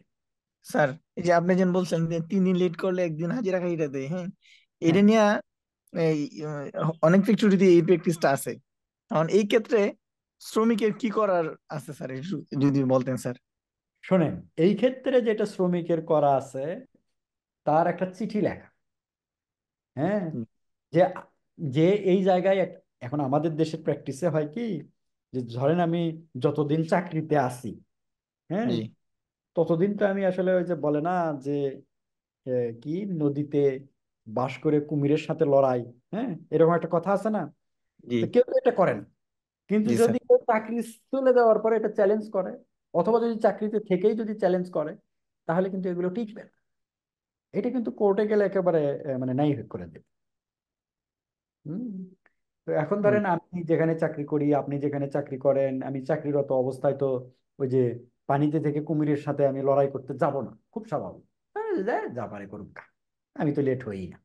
কিন্তু এগুলো নিয়েও আসলে কাজ করা দরকার। জিনিসটা যেহেতু অবৈধ, সুতরাং এটাকে এমনি এমনি বৈধ করার কোনো আহ, সুযোগ নাই আসলে। আচ্ছা, আমরা একটু পরবর্তী ইয়াতে যাওয়ার আগে একটু 5 মিনিট ব্রেক রাখছি, হ্যাঁ?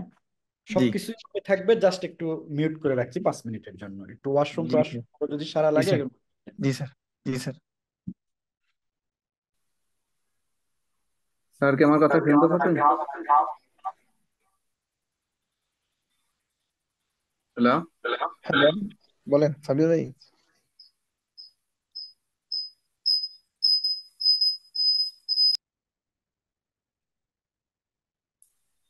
তামিন ভাই হ্যাঁ ভাই, 4-5 মিনিট শুনতে ব্রেক পাচ্ছেন? নিচ্ছে আর কি, হ্যাঁ।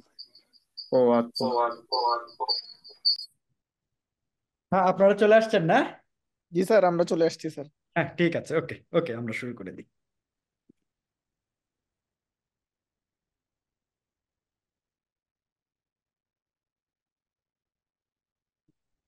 আচ্ছা, এই মজুরি পরিশোধ এবং দেনা পাওনা নিয়ে যে কথাগুলো আমরা বললাম, কারো কি কোনো কোশ্চেন আছে?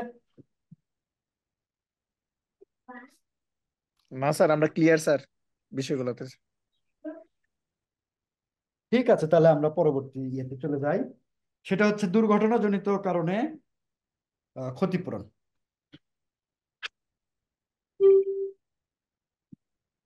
আচ্ছা, আমরা সকালে একটা কথা বলেছিলাম, মনে আছে? যে চ্যাটার বাস গেল, কিন্তু এই দুর্ঘটনার কারণে যদি কেউ পার্মানেন্টলি ডিসেবল হয়, ওর কেস যদি মারা যায়, তাহলে সে ক্ষতিপূরণ পাবে কি পাবে না? আমরা বলছিলাম যে না, এই এই কারণে পাবে না। এই যে এখানে দেখেন, যে চাকুরি চলাকালে এবং উহা হইতে উদ্ভূত, অর্থাৎ আপনি ওয়ার্কিং আওয়ারে আছেন এবং আপনার কাজের কারণে যদি কোনো দুর্ঘটনা ঘটে, তাহলে এই অধ্যায়ের অধীন মালিক ক্ষতিপূরণ দিতে বাধ্য থাকবে। আদারওয়াইজ কিন্তু দিতে বাধ্য থাকবে না। কয়েকটা ক্ষেত্রে মালিক ক্ষতিপূরণ দিতে বাধ্য থাকবে না। এক, যদি এই যে দুর্ঘটনা ঘটলো, এটা যদি 3 দিনের বেশি সময় ধরে আহ, কর্মক্ষমতা সংশ্লিষ্ট শ্রমিক না হারায়। এটা একটা ইন্টারন্যাশনাল নর্মস, হ্যাঁ। যে কোনো আহ, দুর্ঘটনার ক্ষেত্রে আহত হয়ে 3 দিনের বেশি না হলে ইন্টারন্যাশনালিও এটাকে রিকগনাইজ করা হয় না যে সে আহত। হ্যাঁ, 2 দিনের মধ্যে যদি সেরে যায়, তাহলে সেটা আর সে আহত হিসেবে ক্লেম করতে পারে না এবং ক্ষতিপূরণও চাইতে পারে না। 2 নম্বর হচ্ছে যে যদি এরকম প্রমাণিত হয় যে মদ পান করেছে এবং মাদকাসক্ত তখন ছিল। 3 নম্বর, যে নিরাপত্তা বিষয়ক বিধি বা আদেশ যদি কেউ অমান্য করে থাকে। আপনারা অনেক সময় খেয়াল করে দেখবেন যে অনেক প্রতিষ্ঠানে যখন কাজ চলছে, বড় বড় যেসব মেগা প্রজেক্ট গুলোতে, সেখানে লেখায় আছে যে এই এই এই এই দিক দিয়ে যাওয়া যাবে না, এই কয়টা থেকে এই কয়টার পর্যন্ত এইদিকে যাওয়া চলাচল নিষেধ, এই সেই। তো ওই সংশ্লিষ্ট শ্রমিক এইরকম কোনো নিষেধাজ্ঞা, প্রতিষ্ঠানের প্রশাসনিক কোনো আদেশ যদি লঙ্ঘন করে থাকে, যদি তারপরেও কোনো দুর্ঘটনা ঘটে, তাহলে কিন্তু তার মালিক সেই ক্ষেত্রে ক্ষতিপূরণ দিতে বাধ্য না। লাস্ট ওয়ান হচ্ছে যে সংশ্লিষ্ট শ্রমিককে পিপিই দেওয়া হয়েছে এবং সে পিপিইটা ব্যবহার করে নাই, তাহলেও কিন্তু সেই শ্রমিক আর ক্ষতিপূরণ পাবেন না। এবং এখানে আমি একটা এক্সাম্পল বলি। ওই যে মোবাইল কোম্পানির টাওয়ার গুলো আছে না, মোবাইল কোম্পানির টাওয়ার, জি এইরকম স্যার। একটা টাওয়ারে একজন শ্রমিক তেল ভরতে গিয়ে ওইখান থেকে পড়ে মারা যায়।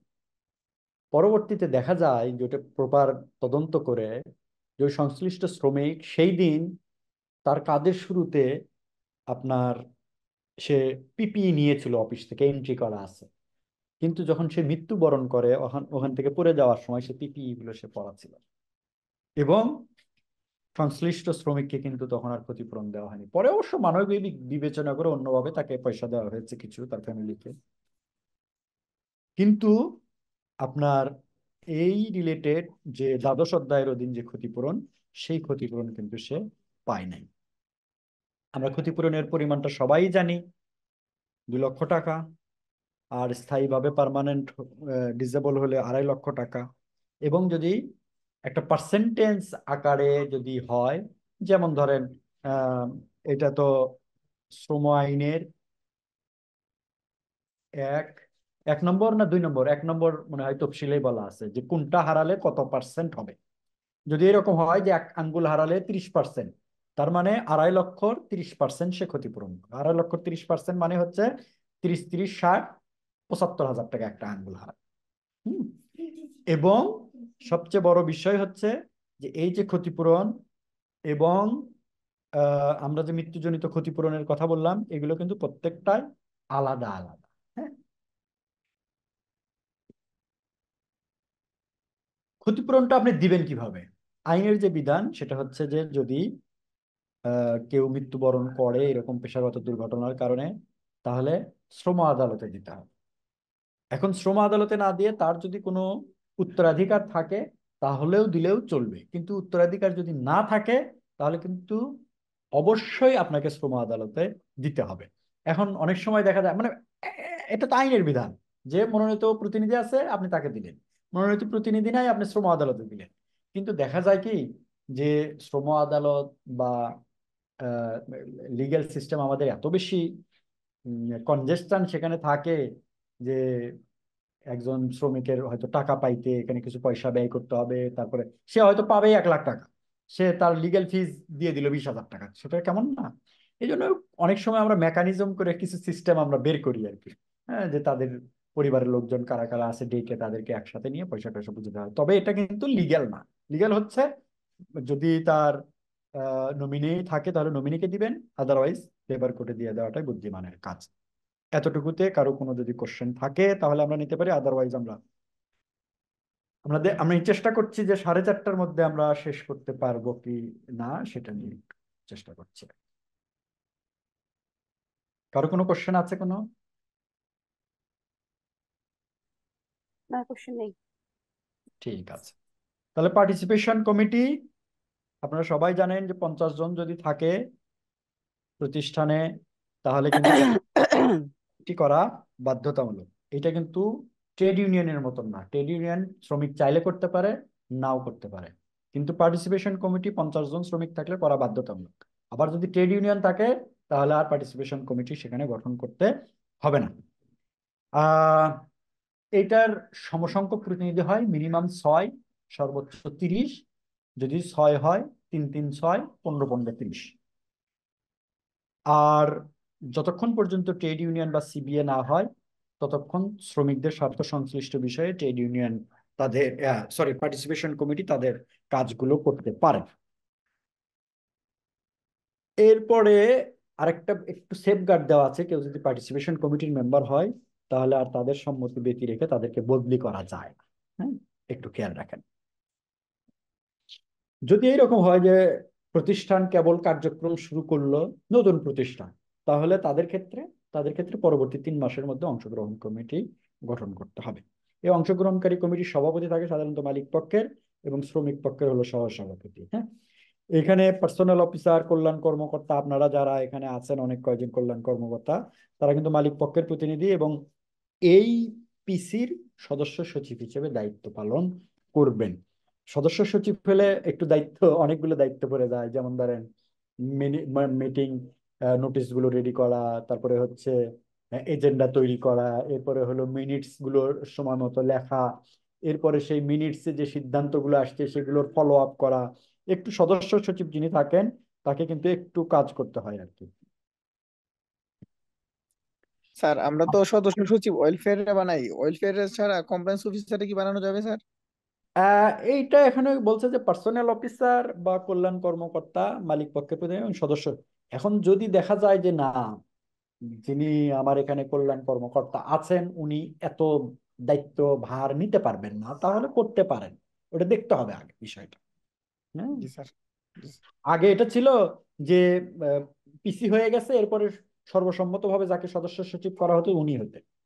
এখন যেহেতু কল্যাণ কর্মকর্তা কিন্তু একটা অনেক বড় পোস্ট, এবং কি কি দায়িত্ব হবে, মিনিমাম গ্রাজুয়েট হইতে হবে, তাকে লেবার ল সম্পর্কে একটু জানতে হবে, মালিক শ্রমিক সম্পর্ক কেমন হয় সেগুলো জানতে হবে, এগুলো কিন্তু শ্রম আইনে বলে দেওয়া আছে।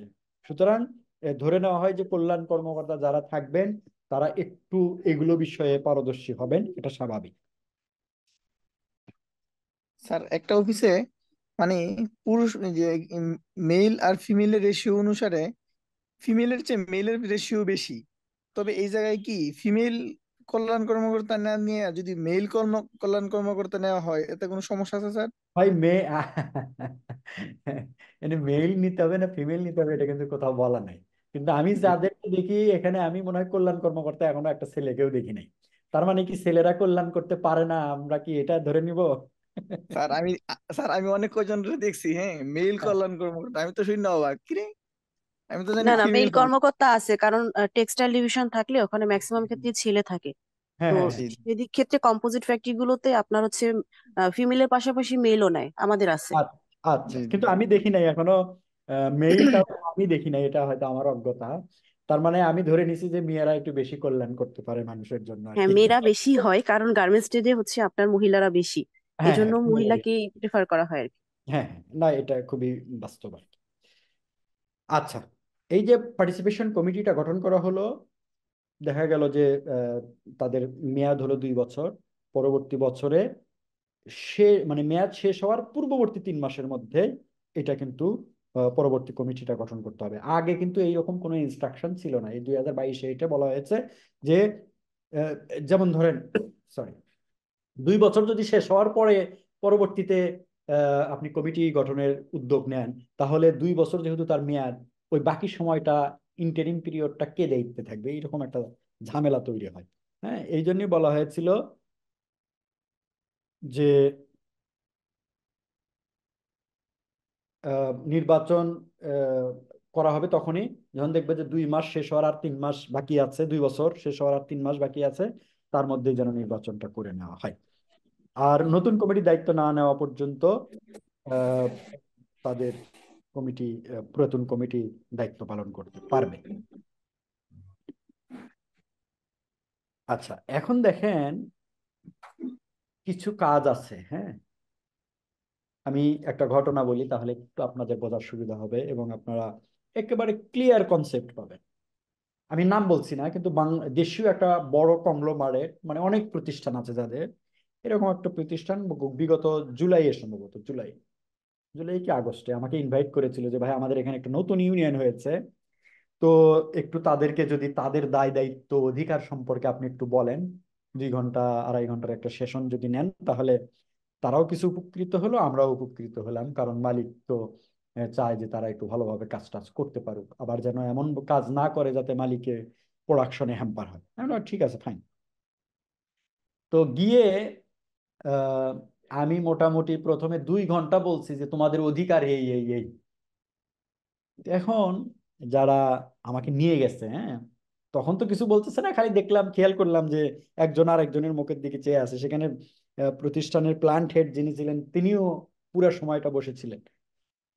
পরে বললাম যে ভাই, আপনি সবই করতে পারবেন, সব করতে পারবেন ওয়ার্কারের পক্ষে, কিন্তু ভাই 5টা কাজ করতে পারবেন না আপনি। কোন 5টা কাজ? বিধির 202। নাম্বার 1, প্রশাসনিক কাজে আপনি হস্তক্ষেপ করতে পারবেন না। 2, প্রতিষ্ঠান কাকে নিয়োগ করবে, প্রতিষ্ঠান কাকে কোথায় ট্রান্সফার করবে, প্রতিষ্ঠান কাকে প্রমোশন দেবে, কাকে ডিমোশন দেবে, কাকে প্রমোশন পাওয়ার যোগ্য, এগুলো প্রতিষ্ঠান বিবেচনা করবে।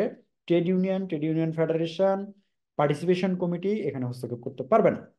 নাম্বার 3, আপনি দাবি করতে পারবেন না যানবাহন, আসবাবপত্র বা আর্থিক কোনো সুবিধা। যদি পাওয়ার হকদার হন আপনি এমনিই পেয়ে যাবেন, কিন্তু আপনি ট্রেড ইউনিয়নিস্ট, আপনি ট্রেড ইউনিয়নের সদস্য, এক্সিকিউটিভ কমিটির মেম্বার, এই কারণে আপনি যদি এগুলো দাবি করেন সেটা ইল্লিগাল। নাম্বার 4, প্রোডাকশন এবং normal day to day activity যেসব আছে প্রতিষ্ঠান, আপনি সেগুলোতে হ্যাম্পার করতে পারবেন না। সেটা প্রতিষ্ঠান কিভাবে তুলবে সেটা প্রতিষ্ঠানের ব্যাপার, সেই বিষয়ে আপনি হস্তক্ষেপ করতে পারবেন না। নাম্বার 5, নিয়ম কানুন না মেনে হুট করে কোনো ধর্মঘট আহ্বান করতে পারবেন না। এইটা যখন আমি 3 বার বলছি, আমি ভাই আবার ভালো করে বোঝেন বলে আমি এই 3টা বলছি। পরে যখন যারা আমাকে নিয়ে গিয়েছিল তারা আসার সময় এক গাড়িতে বসতেছিলাম আমরা, বলে যে ভাই আপনি তো বাঁচাইছেন। আমি বললাম, কেন? বলে যে আপনি তো 2-2.5 ঘন্টা, 2.25 ঘন্টা সেশন নিলেন, 2 ঘন্টা বলতেছেন খালি কি করতে পারবেন, আপনি কি করতে পারবেন, আপনি এই ওই অধিকার, আপনি এই অধিকার, আপনি সবই করতে পারবেন। আমি তো টেনশনে পড়ে গেছি যে ভাই মালিক তো আপনাকে নিয়ে আসলে কোন পারপাজে, আর আপনি বলতেছেন কি? আমি বললাম যে ভাই আমি খেয়াল করেছি আপনাদের মুখের দিকেও আমি আহ, চেয়েছিলাম, আপনারা একটু এমব্রাসড হচ্ছিলেন, আমি সেটাও খেয়াল করেছি। তবে একটা বিষয় দেখেন, আমার ট্রিক্স অনুযায়ী তো আমাকে আগে দাও। আমি শুরুতেই এসে যদি বলি যে ভাই তুমি এই করতে পারবা না, ওরা বলবে যে বেটা মালিকের দালাল, মালিক কয়টা পয়সা দিছে, এসে সে মালিকের পক্ষে কথা বলতেছে। তা আমি তো আগে ওই জায়গায় যেতে পারি না। আমি আগে তাদের সুর মধ্যে আমার পাটা রেখেছি, তাদের জুতায় আমি পা দিয়েছি, দিয়ে আমি ওই জায়গায় কল্পনা করেছি ভাই তোমার অধিকার আছে এই এই, দিন শেষে তোমার কিছু দায়িত্ব আছে, যদি পালন করো ওকে ফাইন, নো প্রবলেম। কিন্তু তোমার অধিকার তুমি যদি আহ, ভোগ করো, তুমি যদি দায়িত্ব পালন না করো, সেটা কিন্তু আবার তোমার জন্য শোভনীয় নয়। প্রতিষ্ঠান তাহলে কিন্তু বিকল্প চিন্তা ভাবনা যেগুলো আছে সেগুলো কিন্তু করতে পারবে। তারপরে যে তারা একটু সন্তুষ্ট আর কি, এই হলো মোটামুটি এইটার একটা প্রেক্ষাপট, যাতে আপনাদের বুঝতে সুবিধা হয়। যে আরেকটা বিষয়ও একটু একটু আমি উদাহরণ দিই, তাহলে আপনাদের কাছে আরো বিষয়টা, অধিকার শুধু ভোগ করলেই হয় না, হ্যাঁ, অধিকারের পাশাপাশি দায়িত্ব পালন করতে হয়। যেমন ধরেন, আমি একটা কথা সব জায়গায় বলি, যে তানিম সাহেব অনেক জায়গায় আমার সেশন করেছে, সেখানেও উনি এর আগেও এই কথাটা শুনেছেন। এই কথাটা বলে একটু সহজে বোঝা যায়। যেমন ধরেন, রাস্তা দিয়ে হাঁটা আপনার অধিকার। আপনি যদি এখন মনে করেন আমি মাঝখান দিয়ে যাব, যেহেতু আমার অধিকার, আপনি যখন হাঁটবেন তখন আপনার কিছু রেসপন্সিবিলিটিও তৈরি হয় আপনার মধ্যে, আপনার কিছু দায়িত্ব তৈরি হয়। কি দায়িত্ব? আপনি এক সাইড দিয়ে হাঁটবেন, গাড়ি আসলে সাইড দিবেন, আদারওয়াইজ আপনি নিজেই মারা পড়বেন। সুতরাং অধিকার শুধু ভোগের বিষয় নয়, কিছু সাথে সাথে দায়িত্ব তৈরি করে দেয়। তো আপনি সবই অধিকার পালন করবেন, সব সব অধিকার ভোগ করবেন, এনজয় করবেন, কিন্তু দায়িত্ব পালন করবেন না, তখন কিন্তু ওদের রোড অ্যাক্সিডেন্টের মতো মারা পড়বে। আমার মনে হয় যে এখানে আর আমরা বেশি সময় নষ্ট না করি। যদি কারো কোনো প্রশ্ন থাকে তাহলে নেই, আদারওয়াইজ আমরা সামনে চলি।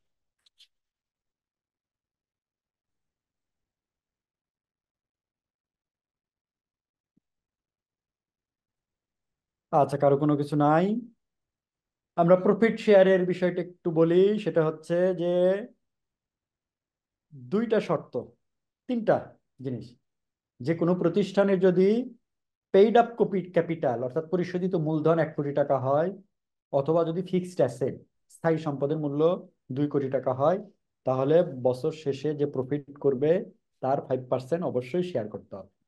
3 নম্বর হচ্ছে যে এই প্রফিট শেয়ার করা লাগে না যারা 100% এক্সপোর্ট ওরিয়েন্টেড প্রতিষ্ঠান আছেন। বিশেষ করে এখন আরএমজির জন্য যেটা চালু আছে, সেখানে আলাদা করে একটা ফান্ডের ব্যবস্থা আছে, এবং সেখানে এফওবির 0.03%, অর্থাৎ 100 টাকায় 3 পয়সা করে কেটে নেওয়া হয়। এবং সেখানে হিউজ একটা অ্যামাউন্ট তৈরি হয়ে গিয়েছে, যেখানে আরএনজি যারা শ্রমিক আছে তাদের জন্য সেটা কাজ করে। আর একটা বিষয়, এখানে আরএমজি রিলেটেড যেহেতু সবাই আছেন, আরএমজির জন্য কিন্তু একটা পাইলটিং চলতেছে, ইআইএসএম, এমপ্লয়মেন্ট ইনজুরি স্কিম, বা ইআইআই, ইন্স্যুরেন্স, ইনজুরি ইন্স্যুরেন্স যেটাই বলেন না কেন, অথবা ইনজুরি স্কিম বলেন। সেখানে যারা আপনাদের প্রতিষ্ঠান থেকে যদি কেউ এরকম মারা যায়, তাহলে কিন্তু আপনারা সেন্ট্রাল ফান্ডে দরখাস্ত করতে পারেন। ওটার জন্য একটা আলাদা ফর্ম আছে, জিআইজেড দের সার্বিক সহায়তা। এই প্রজেক্টটা কিন্তু গত বছরের জুন থেকে চলছে, হ্যাঁ, আগামী 5 বছর চলবে। এটা বিশাল হিসাব নিকাশ, এবং এটার পলিসি লেভেলে শুরু থেকে বিইএফ ছিল, এবং আমি আহ, একেবারে আইটিসি আইএলও থেকে শুরু করে যত জায়গার ট্রেনিং ট্রেনিং আছে সব আমি নিয়েছিলাম আর কি। এই জন্য মোটামুটি এই বিষয়টা সম্পর্কে একটু ধারণা আছে। আপনারা আপনাদের শ্রমিকদের একটু হেল্প হবে, যে কেউ যদি ধরেন 30 বছর বয়সে প্রতিষ্ঠানে মারা যায়, তাহলে সে পরবর্তী 60 হওয়ার আগ পর্যন্ত যে সময়টা তার বর্তমান যে বেতন ছিল তার 60 ভাগ আকারে পেতে থাকবে। এটা বিশাল একটা কন্ট্রিবিউশন। কারো যদি ধরেন, আমি যদি ধরে নিই 30 বছর বয়সে মারা গেছে, তার ফ্যামিলি পরবর্তী 30 বছর তার স্যালারির 60% পাইতে থাকবে, এবং এটা স্পন্সর করতেছে ব্র্যান্ডস অ্যান্ড বায়ার্স। আপাতত এইটুকু জানলেই চলবে, আমরা একটু সামনে আগাই। এখন এই যে 5% প্রফিট শেয়ার, এটা কাদের মধ্যে কারা পাবে? কোম্পানির 3জন ব্যক্তি ছাড়া সবাই পাবে। একটা হচ্ছে যে যদি মালিক হন, অথবা যদি পার্টনার হন, অথবা যদি বোর্ড অফ ডিরেক্টরস এর কেউ মেম্বার হন। এইরকম যদি না হন, আর যদি 9 মাস চাকরি হয়, তাহলে তারাই এই প্রতিষ্ঠান থেকে মানে এই 5% থেকে অংশীদার হবেন। এই 5%কে 3টা ভাগে ভাগ করা হয়, 80-10-10। 80% যায় হচ্ছে আপনার অংশগ্রহণ তহবিলে, 10% যায় হলো প্রতিষ্ঠান পরিচালনা করে কল্যাণ তহবিল, আর একটা হলো শ্রমিক কল্যাণ ফাউন্ডেশন তহবিলে যায়, যেখান থেকে আসলে শ্রমিকদেরকে, বিশেষ করে অনানুষ্ঠানিক আনুষ্ঠানিক যে কোনো শ্রমিকই কিন্তু এখানে গেলে আপনারা বেনিফিটেড হন। যেখানে হিউজ অ্যামাউন্ট কিন্তু এখনো জমা হয়ে আছে, প্রায় 750 কোটি টাকার বেশি। এবং ওইটার যে ম্যানেজমেন্ট একটা বোর্ড আছে এবং বাছাই কমিটি আছে, সেখানকারও আমি বাই নেমে মেম্বার। যদি এরকম কোনো কিছু থাকে আমাকে নক করলে আমি হেল্প করতে পারবো, যাতে শ্রমিকরা বেনিফিটেড হয় আর কি।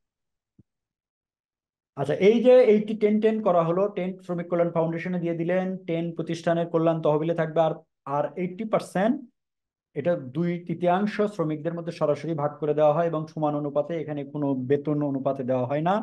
আর 1/3 যেটা থাকে সেটা ইনভেস্টমেন্ট করা হয়, যেটার লভ্যাংশ পরবর্তী বছরে গিয়ে শ্রমিকদের মধ্যে সমান ভাগে ভাগ করে দেওয়া হয়। যদি কেউ বরখাস্ত হয়, তাহলে তার অংশটা বাজেয়াপ্ত হয়। অন্য কোনো ভাবে যদি তার চাকরি চলে যায়, তাহলে তার অংশটা কিন্তু সে ঠিকই পায়। শুধু আপাতত সংক্ষেপে বিষয় এইটুকু। আপাতত প্রফিট শেয়ারের বিষয়ে যদি কারো কোনো কোশ্চেন থাকে তাহলে আমরা নিতে পারি, আদারওয়াইজ আমরা নেক্সটে চলে যেতে পারি। আছে কারো কিছু? আমার কথা কি শোনা যায়? জি স্যার, শোনা যাচ্ছে স্যার। আচ্ছা, আমি তো ভাবছি যে কেউ শুনছে না, যেহেতু কেউ কথা বলছে না। আচ্ছা, তার মানে কিছু নাই। আচ্ছা, প্রভিডেন্ট ফান্ডের বিষয়টা একটু বলি। প্রভিডেন্ট ফান্ড আমি শুরুতেই বলেছিলাম যে প্রভিডেন্ট ফান্ডটা এখন পর্যন্ত ম্যান্ডেটরি না, কোনো প্রতিষ্ঠান চাইলে করতে পারে। তবে বাধ্যতামূলক হয় তখন যখন প্রতিষ্ঠানে 3/4 অর্থাৎ 75 ভাগ শ্রমিক, 75% ওয়ার্কার যদি লিখিতভাবে দরখাস্ত করে এটা চালু করার জন্য, তাহলে এই দরখাস্ত পাওয়ার পরবর্তী 6 মাসের মধ্যে মালিক চালু করতে এটা বাধ্য। এটা চাঁদার হার হয় হলো মিনিমাম 7%, ম্যাক্সিমাম 8%। এটা শ্রমিক যা দেবে সেই পরিমাণ অর্থ মালিকও দিয়ে এই ফান্ডটা তৈরি করা হয়। আচ্ছা, এই ফান্ডে কারা মেম্বার হতে পারে? এখানেও দেখেন, মালিক, অংশীদার বা পরিচালনা বোর্ডের সদস্য ব্যতীত যারা থাকবেন, এরকম প্রত্যেক শ্রমিকই প্রভিডেন্ট ফান্ডের সদস্য হইতে পারেন। কিন্তু মালিক পারেন না এই ফান্ডের সদস্য হতে, শ্রমিকও পারেন, অংশীদারও পারেন না, বা বোর্ড অফ ডিরেক্টরস এর যদি কেউ মেম্বার থাকে তারাও পারেন না। এখন প্রভিডেন্ট ফান্ড করলেন, সেটা একটা ফান্ড তৈরি হয়, এখান থেকে অগ্রিম নেওয়া যায়। হ্যাঁ, অগ্রিম কতটুকু? যে সংশ্লিষ্ট শ্রমিকের যে অ্যামাউন্টটা থাকে তার সর্বোচ্চ 80% নেওয়া যায়। হ্যাঁ, আর এটা সর্বোচ্চ 60 কিস্তিতে ভাগ করে নেওয়া যায়। তবে যত কিস্তি ভাগ করে নেন না কেন, তার শেষে একটা কিস্তি বেশি দিতে হয়। উদাহরণস্বরূপ, যারা একটু আহ, কম দিনের মধ্যে দিবেন তারা একটু ক্ষতিগ্রস্ত হন, যারা একটু বেশি কিস্তি করে নেবেন তারা একটু লাভবান হন। কেমন? ধরেন কেউ 60 কিস্তিতে নিয়েছে, 60 কিস্তিতে নিয়েছে 60,000 টাকা, তাহলে পার মান্থ তাকে দিতে হয় 1,000 টাকা করে, 5 বছর দিলে 100। একটা কিস্তি 61টা কিস্তি দিতে হবে, তার মানে 61,000 টাকা দিতে হবে। কিন্তু কেউ যদি মনে করেন যে 5,000 করে 1 বছরের মধ্যে শোধ দিবেন 60,000 টাকা, তাহলে তাকে দিতে হবে 65,000 টাকা। এখানেও কিন্তু একটু রিভার্স হয়ে আছে, যে আহ, যে শ্রমিকটা তাড়াতাড়ি দিয়ে দিল তার উপর পেনাল্টি বেশি হলো, যে ধীরে ধীরে দিল সে একটু বেশি লাভবান হলো। যাক, থাকলেও কিছু করার নাই, আইনের ব্যাখ্যা আপাতত এইটুকুই, যে এটাতে আপনি কিছু করার নাই। প্রভিডেন্ট ফান্ড নিয়ে যদি কারো কিছু না থাকে, তাহলে আমরা লাস্ট টপিক, এবং এটাই শেষ, নারীদের সাথে কিছু আচরণের বিষয় আছে। 332 ধারায় বলা আছে, এখানেও কিছু এই 2024-এর অ্যামেন্ডমেন্টের, শ্রম আইন অ্যামেন্ডমেন্টের কিছু বিষয় চেঞ্জ আসবে, যেহেতু 361-তে কিছু এন্টি হ্যারাসমেন্টের বিষয়গুলো আসছে, সেগুলোতে আইনে যেহেতু আগে ছিল না, সেহেতু এখন কাভার করার একটা চেষ্টা করা হবে আর কি। হ্যাঁ, তো কোনো নারীর সাথে এমন কোনো আচরণ করা যাবে না যেগুলো অভদ্রজনিত এবং যার দ্বারা কেউ কারো শালীনতা বা সম্ভ্রমের হানি হয়। এরকম কোনো আচরণ যদি কেউ করে তাহলে কিন্তু সে আইন লঙ্ঘন করবে এবং তার বিরুদ্ধে মামলা হতে পারে। আচ্ছা, অভদ্রজনিত আচরণের যে আহ, বা যৌন হয়রানির যে ডেফিনেশনটা বিধিমালায় দেওয়া হয়েছে, সেখানে অনেকগুলো বিষয় আছে। আপনারা মনে হয় যদি হাইকোর্টের 2008 সালের যে ভার্ডিক্টটা ছিল, আমি সেখানে দেখেছিলাম যে 26টা কাজকে সেখানে বলা হয়েছিল এবং লাস্ট ওয়ান এমন সেন্সিটিভ রাখা হয়েছিল যে সর্বোপরি কেউ যদি, কোনো নারী যদি মনে করে আই এম হ্যারাসড, তাহলে সেটাও যৌন হয়। কত গভীর কথা আর কি। হ্যাঁ, তো কোনো এখানে যে ডেফিনেশন, যেখানে যেই পর্যায়গুলো দেওয়া হয়েছে সেগুলো একটু আমরা আলোচনা করতে পারি। যে অনাকাঙ্ক্ষিত যৌন আচরণ, যেমন শারীরিক স্পর্শ বা অনুরূপ চেষ্টা, প্রাতিষ্ঠানিক ও পেশাগত ক্ষমতা ব্যবহার করে কারোর সাথে যৌনভোগ। দেখা গেল যে আপনাকে জিএম সাহেব প্রত্যেক নিয়ত অফার করে চলেছে, যেহেতু তার অধীনস্থ সে সে কোথাও বলতেও পারছে না, এই কাজগুলো কিন্তু করা যাবে না। যৌন হয়রানি বা নিপীড়নমূলক উক্তি, কোনো খারাপ কথা বলা, গালাগাল দেওয়া, তবে এটা আমরা দেখি যে লেবার ইন্টেন্সিভ যেসব জায়গাগুলো এবং নারীরা যেখানে কাজ করে, আমরা খবর পাই যে এই জায়গাগুলোতে আসলে অনেক বেশি এগুলোর চর্চা এখনো আছে। তবে আজ থেকে 5 বছর 7 বছর আগে যেটা ছিল ওই পরিমাণ হয়তো এখনো নাই। তারপরে হচ্ছে যে যৌন সুযোগ লাভের জন্য কোনো ইলিগাল প্রপোজাল যদি দেওয়া হয় সেটা করা যাবে না। পর্নোগ্রাফি দেখানো, সেটাও একটা মিন করে। আমি একটা আইএনজিওর একটা বিষয় আমি হ্যান্ডেল করেছিলাম বছর নভেম্বরে গত বছর নভেম্বর, অর্থাৎ 22 সালের নভেম্বর। সেখানে আমরা দেখেছিলাম যে কিছু মেসেজের স্ক্রিনশট ছিল। তাকে মহিলাটাকে সুন্দর সুন্দর নাম দিয়ে সে ডাকতো, এটা খারাপ কিছু না, কিন্তু সে যে ইন্ডিকেট করে যে মেসেজ গুলো দিত তাকে বা ভালো নামেই ডাকতো, কিন্তু সেগুলো আসলে ইঙ্গিতমূলক ছিল। হ্যাঁ, পরে তো তাকে বলা হয়েছে তোমার সামনে দুইটা অবস্থা, এক হলো তুমি রেজিগনেশন দিয়ে চলে যাবা, অথবা তুমি ফায়ার হওয়া, কোনটা তোমার হাতে, অপশন দুইটা। পরে বলছে ভাই আমি এত ঝামেলায় যাইতে চাই না ভাই, আমি রেজিগনেশন দেবো, আমার পাওনা টাওনাটা একটু পয়সা টয়সা যদি দিয়ে দেওয়া যায় আমি চলে চলে যাবো। যদি এই রিলেটেড কোনো মন্তব্য হয়, ভঙ্গি হয়, তাহলে সেগুলো, হ্যাঁ, অশালীন ভঙ্গিমা, অশালীন ভাষা, মন্তব্য, যেগুলো যেগুলো আসলে যৌন ইঙ্গিতমূলক। আমরা তো অনেক সময় আমাদের কলিগদের সাথে এমন কথা বলি যেগুলো একটু কি বলা যায় যে সেক্সুয়াল বিষয়গুলোকে ইন্ডিকেট করে। এই কথাগুলো, এই কাজগুলো আপনার আসলে করা যাবে না। যদি কেউ মনে করে যে না এগুলো যৌন হয়রানি করার উদ্দেশ্যে আমার বিরুদ্ধে করা হচ্ছে, সেগুলো কিন্তু আহ, তখন তার বিরুদ্ধে ব্যবহার হতে পারে। চিঠি, টেলিফোন, এই সেই আহ, এমন অনেক আছে না, আপনারা পাবলিক টয়লেট ব্যবহার করেছেন কিনা, আহ, সেখানে এত বাজে বাজে কথা কিছু লেখা থাকে, আবার অনেক কিছু উপদেশমূলক এমন কথা লেখা থাকে যে ওইখানে না গেলে আপনি বুঝবেন না বাংলাদেশে কত জ্ঞানী গুণী মানুষ থাকে আসলে। হ্যাঁ, এরকম কোনো কথাও যদি আপনি ওয়াশরুমে বলেন, যেখানেই বলে, সেখানে যদি থাকে এবং সেগুলো যদি অপমানজনক হয়, সেগুলো কিন্তু যৌন হয়রানির মধ্যে পড়ে। আচ্ছা, এরপরে হলো যে ব্ল্যাকমেইল করা বা চরিত্র হরণের উদ্দেশ্যে স্থির চিত্র, অর্থাৎ স্টিল পিকচার যেগুলো বা ভিডিও চিত্র যেগুলোই বলেন না কেন, যৌন হয়রানির সাংস্কৃতিক বা প্রাতিষ্ঠানিক কার্যক্রমে অংশগ্রহণ করতে আহ বিরত থাকতে বাধ্য করা, সর্বোপরি প্রেম নিবেদন করা। হ্যাঁ, প্রত্যাখ্যাত হলে আবার হুমকি ধুমকি দেওয়া, চাপ প্রয়োগ করা, কত কিছু আছে। হ্যাঁ, ভয় দেখিয়ে মিথ্যা আশ্বাস দিয়ে যৌন সম্পর্ক স্থাপন বা স্থাপনের চেষ্টা করে, এগুলো সব কিন্তু 361 বিধি 361 কতে একেবারে স্পেসিফিক্যালি বলে দেওয়া হয়েছে। যদি এরকম হয়, প্রত্যেক প্রতিষ্ঠানে 5 সদস্য বিশিষ্ট একটা কমিটি করার কথা বলা হয়েছে। কমিটির প্রধান হবেন একজন নারী, যেখানে বেশি সংখ্যক থাকবে নারী প্রতিনিধি। আর যৌন হয়রানি প্রতিরোধে একটা গাইডলাইন প্রতিষ্ঠান তৈরি করবে, এবং এটা কিন্তু প্রতিষ্ঠানের একটা বাধ্যবাধকতা, যেহেতু হাইকোর্টের জাজমেন্টেও এটা বলা হয়েছে। আর সকল শ্রমিকদেরকে এরকম একটা, এটা এক পেজের একটা ব্রোশিওর টাইপের হতে পারে যে কি কি ধরনের কাজগুলো যৌন হয়রানি এবং এটা কি ধরনের ক্ষতির কারণ হতে পারে, সেগুলো লিখে একটা ব্রোশিওর টাইপের করা যেতে পারে। এখানে একটা কমপ্লেন বক্স রাখার বাধ্যবাধকতা রাখা হয়েছে, এবং সেখানে যে বক্স আপনি রাখলেন, শুধু রাখলেই না, এটা মেনটেন করছেন কতদিন পর পর, সেটার একটা রেজিস্টারও আপনাকে মেনটেন করতে হবে। এই হলো মোটামুটি 365 কর যৌন হয়রানি বিষয়ক বিধিবিধান। তবে এখানে আমি বলি সবচেয়ে বড় কথা যে এই ধারায় এবার একটা ব্যাপক চেঞ্জ আসবে, এবং আহ, এই 332 অনেকগুলো বিষয় অ্যাড হয়ে যাবে, দুইটা তিনটা ইস্যু। আমরা সেই পর্যন্ত অপেক্ষায় থাকি। তার আগ পর্যন্ত আমার মনে হয় আজকের সেশন আমরা শেষ করে দিতে পারি। কারো যদি কোশ্চেন থাকে তাহলে আমরা সেগুলো নিতে পারি, প্লিজ। স্যার আমার একটা কোয়েশন স্যার। জি জি প্লিজ। স্যার মৃত্যুজনিত ক্ষতিপূরণের উপর আরেকটা কেস স্টাডি দেখাইবেন স্যার? আচ্ছা, ধরেন এটা মৌখিকভাবে বলি নাকি? জি স্যার, জি স্যার। হ্যাঁ, যেহেতু এখন মানে বাস্তবে হলে হয়তো বোর্ডে আমি লিখে দেখাতাম।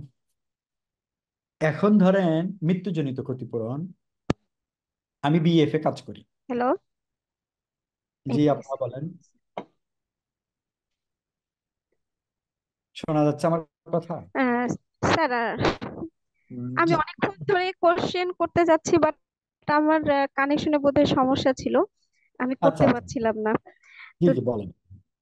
যাই হোক, আমি জানতে চাচ্ছিলাম যে পিসি পিসি কমিটি, সেফটি কমিটি, তারপর anti harassment committee, canteen committee, grievance committee, এগুলোর যে মিটিং আমরা করি, এগুলো হ্যাঁ, কত মাস অন্তর অন্তর আমরা করব, এটা আমি একটু শিওর ভাবে জানতে চাচ্ছিলাম। আমার একটু এখানে জানার অসম্পূর্ণতা আছে। আচ্ছা, এগুলো হলো আপা প্রত্যেকটাতে স্যার আমি এক কি? একটা এক এক রকম আছে। হ্যাঁ, আমি পিসি জি স্যার। কমিটি যত দূর পর্যন্ত রিকল করতে পারছি, প্রত্যেক 3 মাসে একটা। ট্রেড ইউনিয়ন যদি থাকে, ট্রেড ইউনিয়ন এক্সিকিউটিভ কমিটির প্রত্যেক 3 মাসে একটা। বাট ক্যান্টিন কমিটি আমার এই মুহূর্তে মনে নাই যে ক্যান্টিন কমিটি আসলে এরকম কোনো কিছু আছে কিনা যে কতদিন পর পর করতে হবে মিটিং। আর একটা স্যার কি, আমার মনে হয় আইন স্পেসিফিক বলা নাই সম্ভবত, আমরা করি আর হ্যাঁ, হ্যাঁ কি। হ্যাঁ হ্যাঁ ক্যান্টিন, হ্যাঁ। এটা এইটা একটা কাজ করতে পারেন আপনারা, আইনে যেটা বলা হুম। আছে সেটা তো ফলো করলেনই, ইন এডিশন প্রত্যেক মাসে একটা মিট করা। হ্যাঁ, প্রত্যেক মাসে। এটা এটা একটা বেটার বেটার চয়েস। হ্যাঁ, আবার অনেক সময় দেখা যায় যে এটা করতে গিয়ে কাজের হ্যাম্পার যেন না হয়। তাহলে তো আবার মালিক এটাই তো ধরবে। Issue sir. হ্যাঁ, আবার মালিক ধরবে যে ভাই কাজে তোমাদের দায়িত্ব হ্যাম্পার। দেওয়া হয়েছে যে এগুলো ম্যানেজ করার, তুমি উল্টা তো ম্যানেজ না করে আরো হুম। প্রোডাকশন হ্যাম্পার করতেছে। স্যার সেফটি এখানে কমিটি, যে জি অ্যান্টি সেফটি হ্যারাসমেন্ট কমিটি সম্বন্ধে যেটা আমরা আর কি জানলাম, তো অ্যান্টি হ্যারাসমেন্ট কেসগুলো যখন হ্যান্ডেল করতে যাই আমরা, তো শুরুতে তারা দেখা যাচ্ছে বলছে যে খারাপ নেগেটিভ পয়েন্ট গুলোই বলছে, বাট যখন তাদের একটা আমরা অ্যাকশনে যাই তখন তারা তাদের জবানবন্দি পাল্টিয়ে দিচ্ছে, বা আমরা অ্যাকশন গুলো ঠিক মতো নিতে পারছি না। ওই জন্যে যেমন এই যে যখন সময়ের একটা বাধ্যবাধকতা, যেমন আমার এই যে 7 দিন বা 8 দিনের যে একটা নোটিশ টাইম তাকে জবানবন্দি দেওয়ার জন্য, তো এই টাইমটা কি শর্ট করা যেতে পারে? দেখা যায় 3-4 দিনের, বা যদি আমরা কেস আসলো, শফিকুল ভাইয়া যেটা বললেন যে আমরা এমন কিছু কেস পেলাম যে আমরা ওই দিনই কেসটা সমাধান করার চেষ্টা করছি, মেনটেন রাখছি আমাদের যে সিস্টেমটা আছে, জি কিন্তু সেই দিনেই করার চেষ্টা করছি, কারণ প্রোডাকশন সাইডে এমন বিষয় যে সময়ের ব্যবধানে সবকিছু চেঞ্জ করে দিতে পারে তারা। তো এই ধরনের কেসে আমরা কিভাবে এগুলো হ্যান্ডেল করতে পারি, একটু গাইডলাইন প্লিজ। হ্যাঁ, এখন আমি প্রথমে একটা বিষয় করি। আপনি কিন্তু যৌন হয়রানির বিষয়গুলো মিসকন্ডাক্টের সাথে মিলায় নিতে পারবেন না। কারণ কি, কারণ হচ্ছে যৌন হয়রানি বিষয়টাকে এখনো কিন্তু মিসকন্ডাক্টের ওইখানে 23-4 যে 10টা বর্ণনা আছে সেখানে কিন্তু বলা নেই। যদি কোনো প্রতিষ্ঠান নিজস্ব বিধিমালা দিয়ে এটাকেও মিসকন্ডাক্টের আওতায় নিয়ে আসে তাহলে কিন্তু ওই 7 দিনের বাধ্যবাধকতা আছে। আদারওয়াইজ প্রতিষ্ঠান, অ্যান্টি হ্যারাসমেন্ট যে কমিটি আছে তারা কিন্তু তাদের মতো করে সাজায় এটা নিতে পারে, সেখানের জন্য কিন্তু এই 7 দিনের বাধ্যবাধকতা কিন্তু ওইটার জন্য প্রযোজ্য নয়। Thank you sir. 2 নম্বর ইস্যু হচ্ছে, এই জন্যই আমরা বলেছিলাম যে অভিযোগ যখন দিবে মৌখিক অভিযোগ নিয়েন না। বলেন যে এই কথাটাই লিখিত দাও। যদি লিখতে হুম। না পারে আপনি লেখেন, লিখে তাকে পড়ে শোনান, এবং সে সেখানে সিগনেচার করুক। সিগনেচার না করতে পারলে টিপসই দেয়, টিপসই যদি নাও পারে আর একজনের মাধ্যমে তার পক্ষে থেকে একটা কিছু করুক। এই জন্য এই কথাগুলো বলা, না হলে আসলে যেটা হয় যে এই স্যারের লোকজনগুলো তখন বিপদে পড়ে। জি জি জি স্যার, একদম ঠিক বলছেন। তখন ভালো এই স্যারের করতে গিয়ে লোকজন তখন যারা আমরাই থাকেন তারা একটু অকল্যাণকারী বিপদে হয়ে পড়ে। যাই। হ্যাঁ, যে ভাই এই এই ঝামেলা আমার ওপর কেন আছে? হ্যাঁ। আমার মনে হয় যে এইভাবে যদি আপনারা আগান, যে কারো যদি কোনো অভিযোগ থাকে সেগুলো যেন চেঞ্জ করার সুযোগ সে না পায়। হতে পারে সে স্যার মূর্খ মানুষ, জানে না, লিখতে পারে না, আপনি লিখে দেন। তাকে বলেন যে আমি এইটা লিখছি, এবং শেষ লাইন ওখানে লেখেন যে অভিযোগ করতে আসলে সে লিখতে না পারায় তার পক্ষ থেকে আমি লিখে দেই, এবং তাকে বিষয়টি পড়ে শোনানো হয়, এবং পড়ে শোনানোর পরে তিনি বলেন ঠিক আছে বলে তিনি তার টিপসই দেন। এইটা লিখে রাখেন, তাহলে আর আপনাকে ধরে কে? ওকে, থ্যাংক ইউ স্যার। এগুলো হয় কি, মানে আমরা যারা কাজ করি, যে বিশেষ করে আমি, মানে এত বেশি ভ্যারাইটিস দেখি যে মানে একেবারে কনক্রিট যে একটা কিছু বলবো এইরকম আসলে পাওয়া যায় না, এরকম থাকে না। এটা আসলে সিচুয়েশন টু সিচুয়েশন ডিফার করে। হ্যাঁ, পরিস্থিতি অনুযায়ী ডিসিশন নিতে হয় অনেক ক্ষেত্রে। সেই ক্ষেত্রে আপনি যদি আইনটা জানেন, সেই ক্ষেত্রে আপনার যদি এক্সপার্টিজম এই ক্ষেত্রে ডেভেলপ করে, আপনার কাজ করা তত বেশি দেখবেন সহজ হয়ে গিয়েছে। তখন আর অন্য কাউকে জিজ্ঞাসা করতে হবে না যে ভাই এটা কি করতে হবে, আপনি ইনস্ট্যান্ট ডিসিশন নিতে পারবেন। এই জন্য এগুলো চর্চার বিষয় আসলে। মানে আহ এইরকম না যে আমি একদিন ট্রেনিং করলাম বা একদিন একটা প্রসিডিং ড্র করলাম আমি খুব এক্সপার্ট। আমি নিজেও বলছি আমি খুব এক্সপার্ট তা না, আমি নিজেও শিখছি আর কি। তবে এই শিক্ষাটার পিছনে কিন্তু আপনাদের অবদান বেশি, কারণ বিভিন্ন জন বিভিন্ন ধরনের বিষয়গুলো নিয়ে আমাকে ফোন করে, সেগুলো আমি নোট করে রাখি, সেগুলো আমি সমাধানের চেষ্টা করি। আমার এমনও হয়েছে যে আমি তাকে সাথে সাথে উত্তর দিতে পারিনি, ভাই আমি একটু স্টাডি করি তারপরে আমি আপনাকে বলি, ফিডব্যাক দিই। এরকম অহরহ, যার কারণে কিন্তু একেবারে প্র্যাকটিক্যাল জিনিসগুলো আমি আহ, অনেক বেশি মানে বলতে পারি আর কি, অ্যাটলিস্ট। আর কিছু আপনার, যেহেতু আপনি অনেকক্ষণ থেকে চেষ্টা করছিলেন। No sir, thank you. আচ্ছা, তাইন সাহেব, আরেকটা একটু আমরা নিতে পারি, সেটা হচ্ছে দেখেন ওই যে ডেথ ডেথ বেনিফিটের ক্ষেত্রে আরেকটা আপনি বলছিলেন যে একটু যদি এক্সাম্পল দেওয়া যায়। ধরেন আমি হাবিব, আমি কাজ করি, আমি, আমাকে দায়িত্ব দেওয়া হলো যে মিনিস্ট্রি অফ লেবার একটা মিটিং আছে, তুমি সেখানে যাও।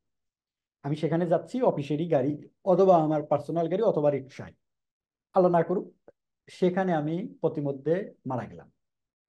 আমার চাকরির বয়স 10 বছর। এখন আমার বেনিফিট হবে, আমি কিন্তু ওয়ার্ক স্টেশনে না, কিন্তু কর্মরত, কিন্তু চাকরিরত এবং সেই সাথে কর্মরত। কারণ কি? কারণ হচ্ছে যে আমাকে যেহেতু প্রতিষ্ঠান থেকেই নমিনেট করা হয়েছে মিনিস্ট্রি অফ লেবারে যাওয়ার জন্য, ওইটা কিন্তু আমার ওয়ার্কিং আওয়ারের মধ্যে। হ্যাঁ, তো যাওয়ার মধ্যে যদি আমি আল্লাহ না করুক যদি আমার অ্যাক্সিডেন্ট হয়, সেই ক্ষেত্রে 10 বছর যদি চাকরি হয়, রিটায়ারমেন্ট বেনিফিট হিসেবে 10 মাসের বেসিক স্যালারি, আর মৃত্যুজনিত ক্ষতিপূরণ হিসেবে 15 মাসের বেসিক স্যালারি, এই 25 মাসের বেসিক স্যালারি কিন্তু তখন আমি পাবো। আর কিছু কারো? জি স্যার, এই যে আরেকটা যে ইন্স্যুরেন্সের জন্য একটা বিষয় থাকে স্যার, এটা এটা আপনি ইন্স্যুরেন্সের অ্যামাউন্টটা যদি থাকে, সেই ইন্স্যুরেন্সের অ্যামাউন্টটাও পাবো। ইন্স্যুরেন্সের অ্যামাউন্টের সাথে এটা অ্যামালগামেশনের কোনো সুযোগ নাই, ওইটা ইন এডিশন। জি জি স্যার। আর কারো কিছু?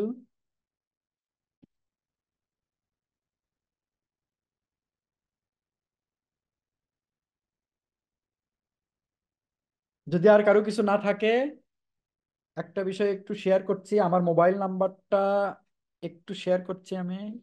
সরি সরি, এটা না।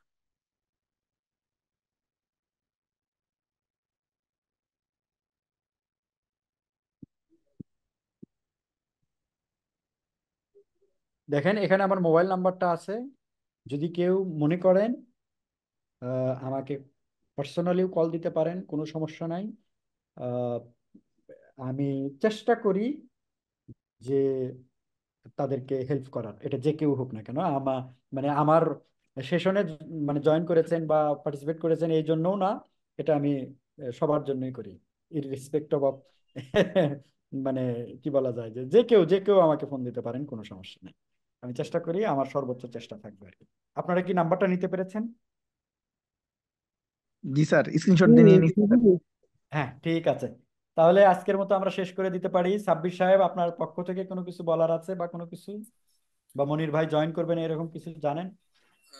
না স্যার, মনির স্যার এখন আর জয়েন করবেন না। আমি আপনার কথা তো শোনা যায় না। শোনা যাচ্ছে স্যার? না, শোনা যায় না। এখন যাচ্ছে স্যার? অন্য কেউ কি শুনতে পাচ্ছেন? আমি তো শুনতে পাই না। অনেক অল্প শোনা যাচ্ছে। জি ও, আপনার মনে হয় ওখানে সমস্যা আছে, এটা হতে আচ্ছা পারে। স্যার, আমার একটা কথা জানার ছিল। জি প্লিজ। আজকে হচ্ছে ট্রেনিং এর যে হচ্ছে আপনার ইয়েগুলো, এটার সফট কপি বা হার্ড হার্ড কপিতে পাওয়ার উপায় নেই, সফট কপি বা হচ্ছে যে সার্টিফিকেট, এটা আমরা কিসের মাধ্যমে পাবো? এটা ওই সাব্বির সাহেব জবাব দিতে পারবেন, এটা আমার কাছে জানা নেই। আমি আচ্ছা হয়তো সাব্বির তাহলে সাহেবের কাছে দিয়ে দিতে সাবির ভাই পারি। কি এটা শুনতে পাইছেন? ওইটা থেকে বলতেছি স্যার, এটাই সমস্যা হচ্ছে তো। আচ্ছা আপু, আমি সাব্বির ভাইয়ের পক্ষ থেকে আমি একটু বলি, হ্যাঁ। জি। জি, আপনার ট্রেনিং স্লাইডটাও দিয়ে দেওয়া হইব, সার্টিফিকেটও দেওয়া হইব, আপনার রিকোয়ারমেন্ট যা আছে ইনশাল্লাহ সব পেয়ে যাবেন, হ্যাঁ। আমি যতটুকু জানি, আচ্ছা, কারণ আমি অনেক ট্রেনিং নিছি এমএসসিটি থেকে, উইদিন শর্ট টাইমে আপনি পেয়ে যাবেন, হ্যাঁ। না না, পাবো তো অবশ্যই, কিন্তু এটা হচ্ছে কিসে দিবে? এটা হচ্ছে মেইলে, না আমরা যে মেল মেল মেল হোয়াটসঅ্যাপে মেল যোগাযোগ? আচ্ছা, না, ওকে, বাই থ্যাংক ইউ। মেল। আর আপনি যদি বলেন হোয়াটসঅ্যাপে লাগবো, মেল প্লাস হোয়াটসঅ্যাপে দেওয়া যাবে, সমস্যা নেই, হ্যাঁ। ওকে ওকে, মেইলে দিলেই হবে। সবাই জি আমার কথা শুনতে পারছেন? জি জি জি, জি জি, শোনা এখন যাচ্ছে। শোনা যায়। জি, শোনা আহ, যাচ্ছে। আপনারা সবাই সার্টিফিকেট এবং প্রেজেন্টেশন 29 তারিখের ভিতরে পেয়ে যাবেন, মেইলে, যার যার মেইলে পেয়ে যাবেন। ওকে, এবং যদি ঠিক কেউ আছে। চান যে হার্ড কপি লাগবে, অফিসে এসে নিয়ে যেতে হবে। ঠিক আছে। তো ঠিক আছে, সবাইকে ধন্যবাদ। থ্যাংক আর ইউ যদি স্যার। কিছু বলার না আল্লাহ থাকে, হাফেজ। জি।